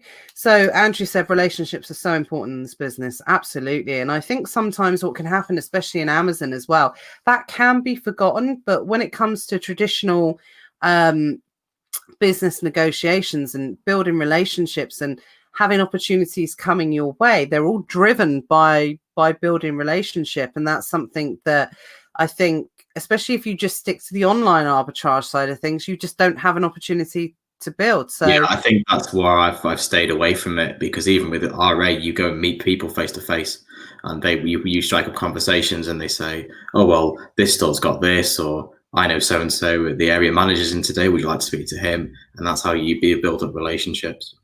Absolutely. So I would say probably going out and doing a little bit of RA is a good experience for anyone that does want to go down into the wholesale route at some point, because it's giving you that experience and contacts and being able to speak to different people in those circumstances. Yeah, absolutely. Cool. So some weirdo called Matt Cromie says, what percentage of your sales are not in the UK? So we only sell on eBay and Amazon into Europe. And it's about 15% of our total eBay Amazon revenue is into Europe. So we are pan EU. We're on the pan EU program. Yeah, so I mean that's a whole nother ball game. Talking about, I don't want to start a political debate, but I am a little bit frustrated with the current situation. So yeah, absolutely. We don't mention the B word. We don't mention the B word. It's about 15%. So you're pan, obviously. So yes, I suppose it's not going to affect you as much as others. But I know that you did make a post the other day, which I saw, which said you're going to have to find a warehouse that's going to handle your because the issue isn't getting product into the country. The issue is getting returns out. Apparently, Amazon will not ship any returns to a non-EU address after Brexit. So it means we won't be able to get any returns back, which is an issue. And is that irrelevant if there's a deal or not? I don't know. This is the problem. No, I know. I don't think anyone does. And just because Amazon have said it, they have a history of saying things and never actually doing them. So I don't know. I know, it's so frustrating. It's so frustrating because people want to know this advice, and I've actually had this conversation with people in the sense that we don't know. We don't know, and it sounds from people that rely on this kind of thing, and to be able to say to someone, yeah, we're just gonna have to wait and see what happens. But everyone's in the same boat, guys. Just because Matthew's a 7-figure uber successful seller, you're in the same boat as everyone else. You don't know what's gonna happen either. On our eBay, also, we do a lot of European eBay. It's about it's only about 5 or 6% of our total sales on eBay are EU, but it's still 5 or 6% of your revenue is just going to disappear overnight. Yeah, absolutely. So you definitely be watching. And obviously, we'll always keep you updated through Never Mind the Buy Box of any changes that happen. But as I said, 6th of October, 2.5 months. It's getting tight, so it's getting a little bit frustrating, definitely. Gavin says, can you recommend a UK-based freight forwarder? I cannot. If you could, I could probably do with one. We send everything directly through UPS to the either with Pan EU, you either send it to a UK fulfillment center and they move it, or sometimes we direct input through UPS to the relevant warehouse. Because we do sell specific marketplace only product as well. Okay, and do you are you pallets? UPS? What's what? Both. We do pallets, and we do most of our product goes in small boxes. So your standard size 15 kg boxes, especially to Europe, because pallets are the problem with pallets in Europe is the risk, not so much the cost. It's more the risk. Whereas in the UK, they track point to point, and they probably don't even leave the wagon if it's a short distance, especially to Amazon, because they're probably just getting stacked onto the same wagon. Whereas if they're going to Europe, especially unless you use a courier, a delivery who's taking that pallet from A to B, it's probably going to get unloaded and loaded about 10 times. So it's quite a risk it could get lost or damaged. Okay, because you're not insured. No, with pallets, you have to arrange your own insurance. And I imagine that's through the roof. We just have it. We have loss cover on our business insurance. So we're just fingers crossed. Touch wood. Let's just have a quick look. I think if you go back to the self-fulfilled Prime point, that's why it's so appealing, because if you do send bulk product, you have to send it on a pallet, which costs money and isn't insured. Whereas if you do self-fulfilled Prime, you can send that product with a courier direct to the customer, and it probably costs you the same money anyway. And that's through the European network? No, in the UK. Oh, we do pallets in Europe and in the UK. Yeah. Oh, sorry, because we were talking about Europe. I was thinking, because no, obviously. So that's apologies. So that's all covered from that respect. Brilliant. Yeah. So Jed says, when introducing yourself as a reseller, do you find it easier to build relationships with local retailers than massive national retailers? It depends more on the individual you're dealing with, I would say, because often national chains have got motivated managers who've got sale targets to hit, and they can be quite motivated to move product. Equally, you can find, I'll say, coasters as managers who are not interested in the slightest. So it can be depends on the individual as to whether they're a motivated seller or not. Yeah. So do you find then in your experience that the people that are less willing to work with you are going to be more the people that are just not really, they might just be in that job because it's just a job kind of thing? Is it more the career people? They tend to be the people that are the most difficult to deal with. The managers that want to get the sales targets, they're the ones that the first ones to call you up, because they know if they clear this product, then that's going to look good on their sales. And they're the ones that will probably tell you that where there's extra product or get extra product in for you. It's the ones that can't be bothered. They can't be bothered to do the job, and they can't be bothered to help you because it's just effort for them. So why would they? Absolutely. Excuse me, I'm gonna have a coughing fit now. What's your business like outside of Q4? Obviously, we have takeaway this year. How much do you find that your business grows during Q4 as opposed to the other 3 quarters of the year? We do quite well in summer, which is very unusual. We often have our best months June, July, and August. We actually last year, for example, we did better in June, July, and August than we did in November and December. We sold more in June last year.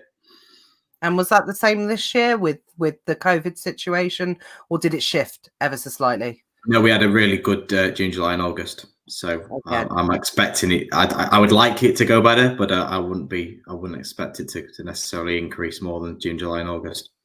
And I suppose that's because you're not relying on this kind of Amazon emotional roller coaster, in the sense that you're just constantly waiting for Q4 because your products sell well all year round, because you're looking in different areas. Yeah, we don't source seasonally. A lot of our products are all year round products. But the main thing for us is Black Friday is so competitive. Everybody's after a deal.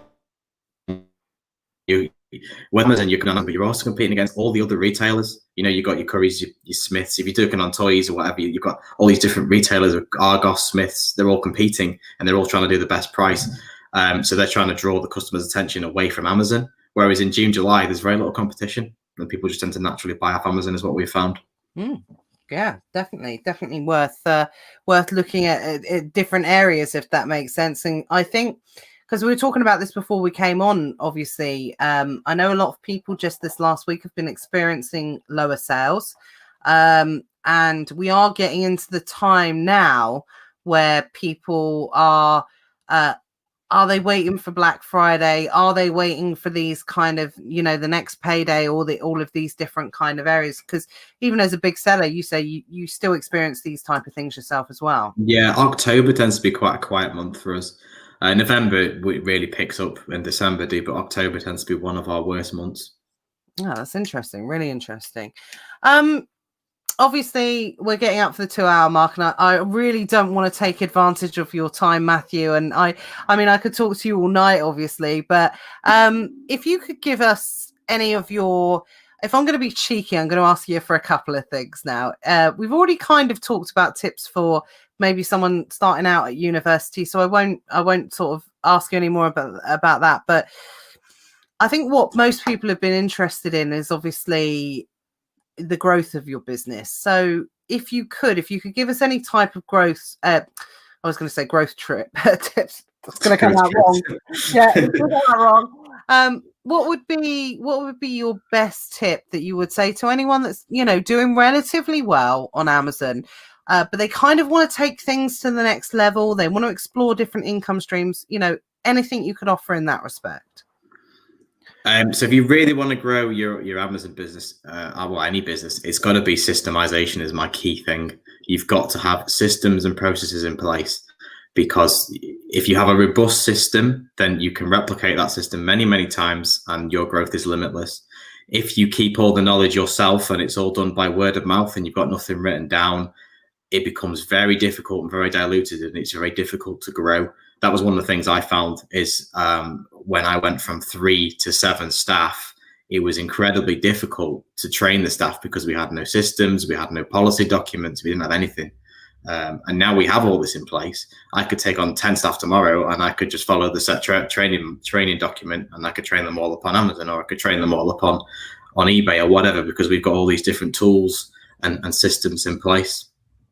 And obviously you've said that you've built a lot of these custom tools for yourself, and you've put these kind of procedures in place. So is it mainly software based, or do your procedures, are they like written SOPs, or, you know, what? Yeah, most of them, we have software assistants. So we have programs that assist staff with their jobs, but most of them are just written documents and manuals. We have we use Google Drive, and all of our policy documents are stored on Google Drive. Everyone's got their own email address, which is a Google email, and they can all access all the documents for anything they need, and everything's written down and stored and processed there. Brilliant. So you literally do a task, you refine it, streamline it, make it work in the best possible way, write that procedure down, and then it's there for any of you or your staff to be able to view and kind of draw upon at time. And I take it, obviously, if you find a better way of doing it, then that SOP gets updated. Yeah, absolutely. One of my operations guys, his job is basically to just review all the processes, review all the management, and the thing with Amazon and eBay especially is it changes all the time. So it's always updating and it's always changing. And what you did last week is probably not the same as what we're going to do next week, because Amazon's going to implement policy X, Y, Z and change the metrics. But it's a foundation that you have all these different things. No, absolutely. I mean, let's face it, you said Amazon and eBay, but it's probably Amazon that's going to do it. They're probably the ones that's going to do it. Brian says, do you ever create any listings and build traffic to that listings, or do you just, you know, go for the proven, you know, from Amazon? No, we don't create our own listings, because a lot of our stock is one lines. We will buy hundreds and then we'll never see it again. So it's not worth our time to invest in creating a listing, sponsoring it, and all the rest of it. That's what we have eBay for. You can kind of do the same thing on a small scale. You can stick 100 on, you can put a £2 advert on, and it will do the same job as an Amazon listing. Yeah, absolutely. Another quick question is, what's the minimum that you would buy at? You know, what is something, because obviously you deal with wholesale, you deal with liquidation, which are large numbers, but in order for you to be interested in a product, how many do you have to be able to buy for you to be interested to sell it at? Because, you know, we work off £100. So it's either got to be one product that will sell for more than £100, or a couple of products that will sell for £100 is our minimum spend, if that makes sense. Right, absolutely. So yeah, so you're not going to buy something that's, you know, 5 times £3 or something like that. No, I'm not going to buy. Yeah. Let's say five at £10 is just I wouldn't bother. You know, the minimum, absolute minimum is £100. Okay, but I take it that wasn't always the case. That's no, absolutely. That's where the growth. As I say, this is where these are the things you have to think about if you want to grow. Is saying no is as important as saying yes. Absolutely. I think a lot of people will be, that will resonate, I think, with a lot of people is sometimes, and this is something I've spoken about in the past, is the deals that you don't buy are sometimes just as important as the deals that you do buy. Yeah, absolutely. And that will sound crazy to people and say, well, you can't always say no. You have to buy something. I suppose you've got to find that happy medium yourself, obviously. Yeah, definitely. And also what again, this way comes back to what your aim is. What is your aim depends on what you're going to do. Because if you've got a business and staff, you're probably going to say yes to more things than if you work for yourself. Because if you work for yourself and you value your time rather than, and you want to make as much money in as little time as possible, because you want to work 4-hour days, and you want to work 3 days a week part-time, and you want to take a full-time wage, then you're going to probably say no to more things than you are yes, because it's got to be worth your time. Absolutely. Always put a value on your time. Great tip there. Simona says, wow, 28 years old. Amazing knowledge. What a lovely guy. Completely agree. I remember. Yeah, no, absolutely. It's been an absolute pleasure to have you on. And I hope it won't be the last time that we see you. Now, I did say to you before this, I said, just be prepared, Matthew. Be prepared to have your inbox explode in terms of, the people that will probably be messaging you and that type of thing. So there was one quick question that I wanted to ask there.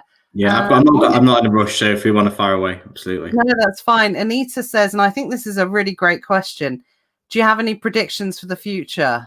I know that's quite a big question, but obviously I can see a lot more in terms of retail. I can see a lot more going online, which I think is a bit sad. I do like going to the shops, and I think it will perhaps kill the RA model. I think again we're going from what I was 10 years ago. I do think in 5 years' time I probably will not be doing RA, because the only shops that will be open will be experience-based stores, which actually probably won't even stock product. The shops you go to will be for me it'll be the Trafford Centre, which is my local shopping centre, and it will be full of displays, and there'll be no actual physical product in the shop. So RA will probably not actually exist anymore. So I think that's gonna be a big change in the retail sector. Yeah, I think so. I don't know if you saw, I posted this maybe last week, something like that, in Secret Wealth Project, about the thing about John Lewis and their virtual store, their virtual Christmas store. And I think that I'd seen that sort of thing in the past where, people do virtual type things, but this particular store, the quality of going through it, and it genuinely made me buy extra things that I wouldn't have bought, because the clarity of the pictures as you went through this kind of virtual store. And I completely agree. I think you're going to see someone like John Lewis in the future. Those big stores are going to have like a big flagship store, and yes, you might be able to go in it. You might be able to go in and experience it yourself. But predominantly, I think that's the way it's going. I think more people are going to be feel comfortable in having that sort of experience online, and especially when you can see it in that level of, and that technology is obviously only going to get even better with virtual reality and that type of thing. It's an interesting question, because I definitely was going to ask whether or not how you feel the RA side of your business is going to be impacted, but obviously you've already answered. I think the thing with COVID as well, I think it's pushed the inevitable on about, I would say, about 5 years. I think what's happened now would probably have happened over the course of 5 years. And unfortunately, I don't think we're going to see the end of it. I think as the government support schemes end, and as people have got to pay back all this money they've borrowed, a lot more retailers are going to go. I think you will still see big shopping centres in the cities and in any tourist destinations and in shopping centres, but I think your average town is probably going to have very little on the high street, unfortunately. Yeah, I know, it's sad. I'm one of the people, I've always wanted the high street to recover, but I think in just even my level of, I did think it would bounce back at one point. I really did. I think there was a period of time where there was investment happening, but they just didn't do it. It was too little too late, I think, in terms of, it's just crazy when you think about it, that it's more the out of town destinations that I think are going to survive you next. And yeah, I think they're going to do really well because Amazon has got next day delivery. I mean, I know they trial in 1 hour, but I think if you want something immediately, a good example, if you say your printer breaks and you need a cable or your laptop or whatever, you need to go to Currys now and you need to buy that product now. You can't wait till tomorrow. You can't even wait an hour. So that's where I think the retailers are going to have to use their USP of convenience. Absolutely. I think, we've got a lot of changes coming. Definitely over the next 5 years in particular. I think it's going to be absolutely crucial going into 2025, 2026. Oh my God, that sounds so futuristic. Doesn't it? It does. Yeah, I mean, you're 12 years younger than me, so that sounds really futuristic. Well, actually, not quite 12 years. I'm making myself older than I actually am.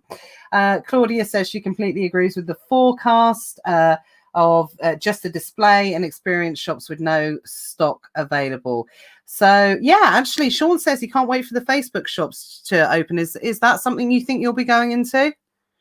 Yeah, I think so. If as long as it integrates and it does well. I think Facebook, I don't know why they haven't done it, because I think Facebook is the biggest rival to eBay at the moment, and I'm surprised that they seem very lackluster to actually implement a proper shop. They've got this kind of hybrid marketplace thing, and they haven't really got a shop. You can't buy through Facebook, and I think Facebook could really actually even be a rival to Amazon. Maybe if people could market directly through Facebook and people could buy the product off Facebook without having to do any intermediary. Surely the sensible thing would be, but whether or not it would be allowed by the competition authority, is to see some sort of eBay integration through Facebook. I mean, that could be a potential real challenge to Amazon, but whether that would be allowed by any type of competition authority anyway. But obviously, I think something that certainly will potentially happen in the future, and it's why we always talk about it, building additional income streams. Get your Amazon business to where you're happy with, but then look to branch out into these different types of areas. Not that I think it will have a huge impact on Amazon sellers. It might do, who knows, but we don't know. At some point Amazon might get forced to be broken up because they get too big. I know it's something, without mentioning any particular names, a certain person has tried to do during their administration because they don't want but whether or not that will continue on with any future presidents or whatever, but at some point that might be forced to happen. I think I remember reading something about it, that it's not happening, but it's definitely being talked about. Sean makes a good point, actually, and I meant to ask this when I asked about the buy box earlier, is eBay fulfillment centers. When's fulfilled by eBay coming? That's been another big rumor. Yeah, again, I don't know why they haven't done that. They have partnered with somebody called Hubu. They've got warehouses down in Bristol. We actually went and visited them a few months ago, pre-COVID. Unfortunately for us, the only reason we didn't go with them was just the logistics of the distance, because we're up in Cheshire. It's about 3.5 hours away, so it was too far for us to transport our goods to them cost effectively. But if they had local fulfillment centers, it might work. Yeah, because with Amazon, the beauty of Amazon is they've thought about the whole process. They've thought about how you get your product to them with discount shipping rates. The Amazon boxes 15k costs about £3 or £4. If you're doing that through UPS standard, even with a courier account, you're probably looking 7, 8, you're looking double the cost. Wow. Okay, so that's definitely worth considering. So hopefully that'll be a fulfillment network that they consider. Have they left it too late, do you think? No, I don't think so. I think they could. They just need to have a different offer. I think they need to offer something different to Amazon and not try to compete with Amazon. I don't think anyone can compete with Amazon at their own game. They just need to be more diverse and perhaps promote more individual brands on eBay, whereas Amazon is the big brands and some of the private labels. I think they could do a lot more with smaller local shops and local brands on eBay.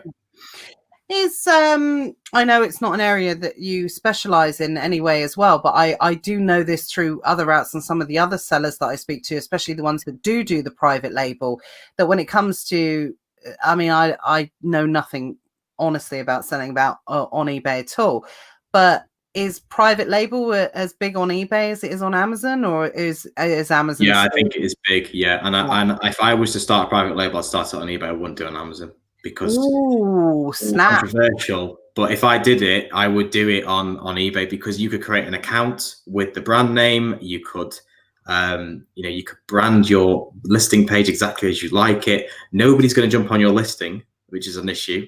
People either getting the same product. This is your listing. Nobody can jump on your listing. Nobody can change your listing. That's a big bugbear of mine, is when people jump on listings and change them to something they're not. So if I was to do a private label, and also you control the whole fulfillment and experience yourself. You can package it how you like. You can fulfill it how you like. You can sell it wherever you like. Wow, that's definitely, something I know I certainly would have never even considered looking at private label. I mean, one of our big things next year is we do want to try a traditional private label product. It's not something I've ever done. I sell more my kind of unique bundles and putting listings together from products that already exist really in the UK. Whereas I do want to try traditional private label at some point. So maybe that's something we can look at, to look at selling it on breaking the norm of launching private label through Amazon. I mean, I think personally, there's still the market to sell it on Amazon as well. But yeah, there's still a market. Yeah, absolutely. Yeah, to be able to launch a product through Amazon. I don't see why you wouldn't also launch it through Amazon as well if you've already got the infrastructure to be able to do it. Matthew said a couple of contrarian things in the last 10 minutes that are next level, out of the box smart thinking. Very smart guy. So much gold. Absolutely. Well, we don't want to take advantage of him for too long. We want you to come back, and we definitely want you to come back. Andrew says obviously Andrew sells on eBay as well, so send out newsletters. So is that something you can do on eBay? Yeah, again, we use all our own custom packaging on eBay as well. So we have all our brand loaded all over our packaging. You can't put your website on there because you can't direct traffic away from eBay, but you can certainly plaster your logo all over it. Okay, so they're definitely more liberal in their views of what you can and what you can't do. But mind you, I'll tell you what, when it comes to it, one of the things that does wind me up about Amazon in particular is when you see people getting suspended for the things that they get suspended over, and then you get like Matt will order something on Amazon and it will come through with like a duplicate of an Amazon gift voucher with 5 stars on it that says 20 quid on it and says, if you leave a review, if you do that, which is so against Amazon terms of service, like not even bending the rules, like getting them out, smashing them up and weeing all over them, that's the level of those sort of rules. And that's the only thing that, there is no level of continuity. Is it hard to get suspended on eBay? No, it's pretty easy to get suspended on eBay. The difference with eBay is they tell you what you've done wrong, rather than Amazon that send you this coded message that doesn't really mean anything and you have to get somebody to try and decipher it. You can get suspended on eBay, but it's a lot easier to sort of actually speak to someone and clear up any issues. Yeah. Okay. Well, that's good to know, especially if you've got the concierge service as well. Yeah. Actually, with the good thing about concierge is if you're doing something wrong, they ring you in advance and say, "Look, stop this." The big thing for the thing the eBay concierge is pictures. People who take pictures off other brands' websites and put their pictures on, and then the brand will report it, and eBay will ring you up and say, "Look, you need to take this picture down in the next 12 hours, or you're going to get your listing cancelled and suspended. So do that, please." Oh my God, I think everything that you've just said in the last 30 seconds would be like, I think we're going to rename this the Secret eBay Project. It's definitely going to go down. This is going to open so many people's eyes to the possibility of that platform. We've been abused for so long. We need to. Yeah, it's so frustrating because Amazon, it doesn't even take a lot just to email a seller and say, "Look, we're suspending you because you did this wrong. So either don't do it again, or that's what eBay's approach is. I mean, if you do things wrong consistently, you are going to get suspended because it's their platform, it's their rules, and some of the rules are very silly, as they are with all platforms. But I think it's the good thing about eBay is they will work with you, because Amazon don't really care about their sellers. It sounds probably harsh to say, whereas eBay, their revenue is from sellers. So they recognize that they have to keep the sellers happy or they're not getting any revenue. Whereas Amazon keep the customer happy and the sellers are secondary. No, absolutely. Sean said, did Luke Dugan get fully suspended today? No, he didn't. It was something to do with payment issue or something like that. When he's next on, he's not on for a while actually, but obviously he's on Thursday for Elite Sellers Academy, so you can ask him there. But yeah, I think it was something to do with he didn't have a payment method in one of his European things, because we're seeing a lot of people, and I know a lot of warnings. Matthew, you're obviously experiencing them as well. Just so many different warnings coming out of Amazon at the moment. There was one about expiry dates today, which literally I saw half an hour before I came on, so I haven't really had a chance to look at that. I think they're going to start getting stricter in terms of expiry dates for certain consumable products, and that they've not really been as strict on before. It's always been an area, I know it's not an area that you predominantly kind of deal in, so not really an issue for you, but I think Amazon just seem to be tightening up constantly, which is their platform, like you say, same with eBay, their platform, their rules, obviously. But when they send out an email that's just, it takes like blooming Sherlock Holmes to try and work out what they're saying with certain type of things. Jed says, hands up if you're going to look into selling more on eBay now. Yeah, I'm in that crew, definitely. Sean says eBay is good for clearing stock, including Amazon returns. Absolutely, you can get your capital back. But Sean, listen to what Matthew said tonight. It's not just about that. That's how you started on Amazon. Yeah. That's why I thought it was for, and that's why I thought it was for clearing stock and selling anything that couldn't go on Amazon, or anything that a brand said, "Oh, you can't sell this on Amazon," so you pull it back and you sell it on eBay.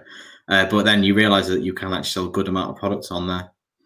No, absolutely. I think, I think tonight has just been a big eye opener. So I really thank you for spending the evening with us. I just want to quickly run over and see if there's any final questions before we let you go, because as I said, I really don't want to take advantage of your time too much. Any final thoughts, Matthew? Anything on you've given us so much information tonight, which I do really appreciate, and there's been so much love for you tonight. So obviously, any questions anyone's got, feel free to post them in the group. Obviously, if Matthew wouldn't mind. Yeah, I am. I do. Yeah, I am in the groups. If anyone's got any questions, I'll try and have a look. If you want to message me, that's fine.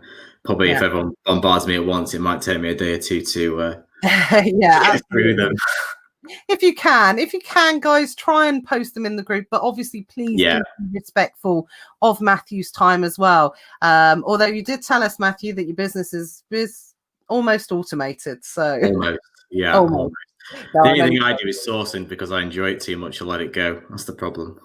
No, absolutely. Do you know what? I remember once that I watched this thing about it was part of like a paid group that I was part of years ago, and they had one guy on there, and I always did agree with a lot of the information that came out of this group. It changed the direction of my business in particular, but there was one thing that always stuck with me that I never agreed with the person that ran the group, and he said that in order to be successful, you should outsource everything. You should get rid of everything, even the stuff that you enjoy. But I'm personally in the camp of, because I still love sourcing. I have spent time an investment in outsourcing that side more this year than I've done, but that's because I'm doing other things, running Elite Sellers and everything like that.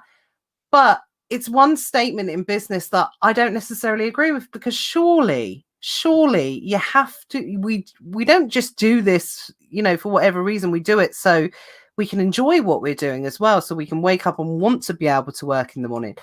Do you agree that you have to retain certain parts of the business that you enjoy doing?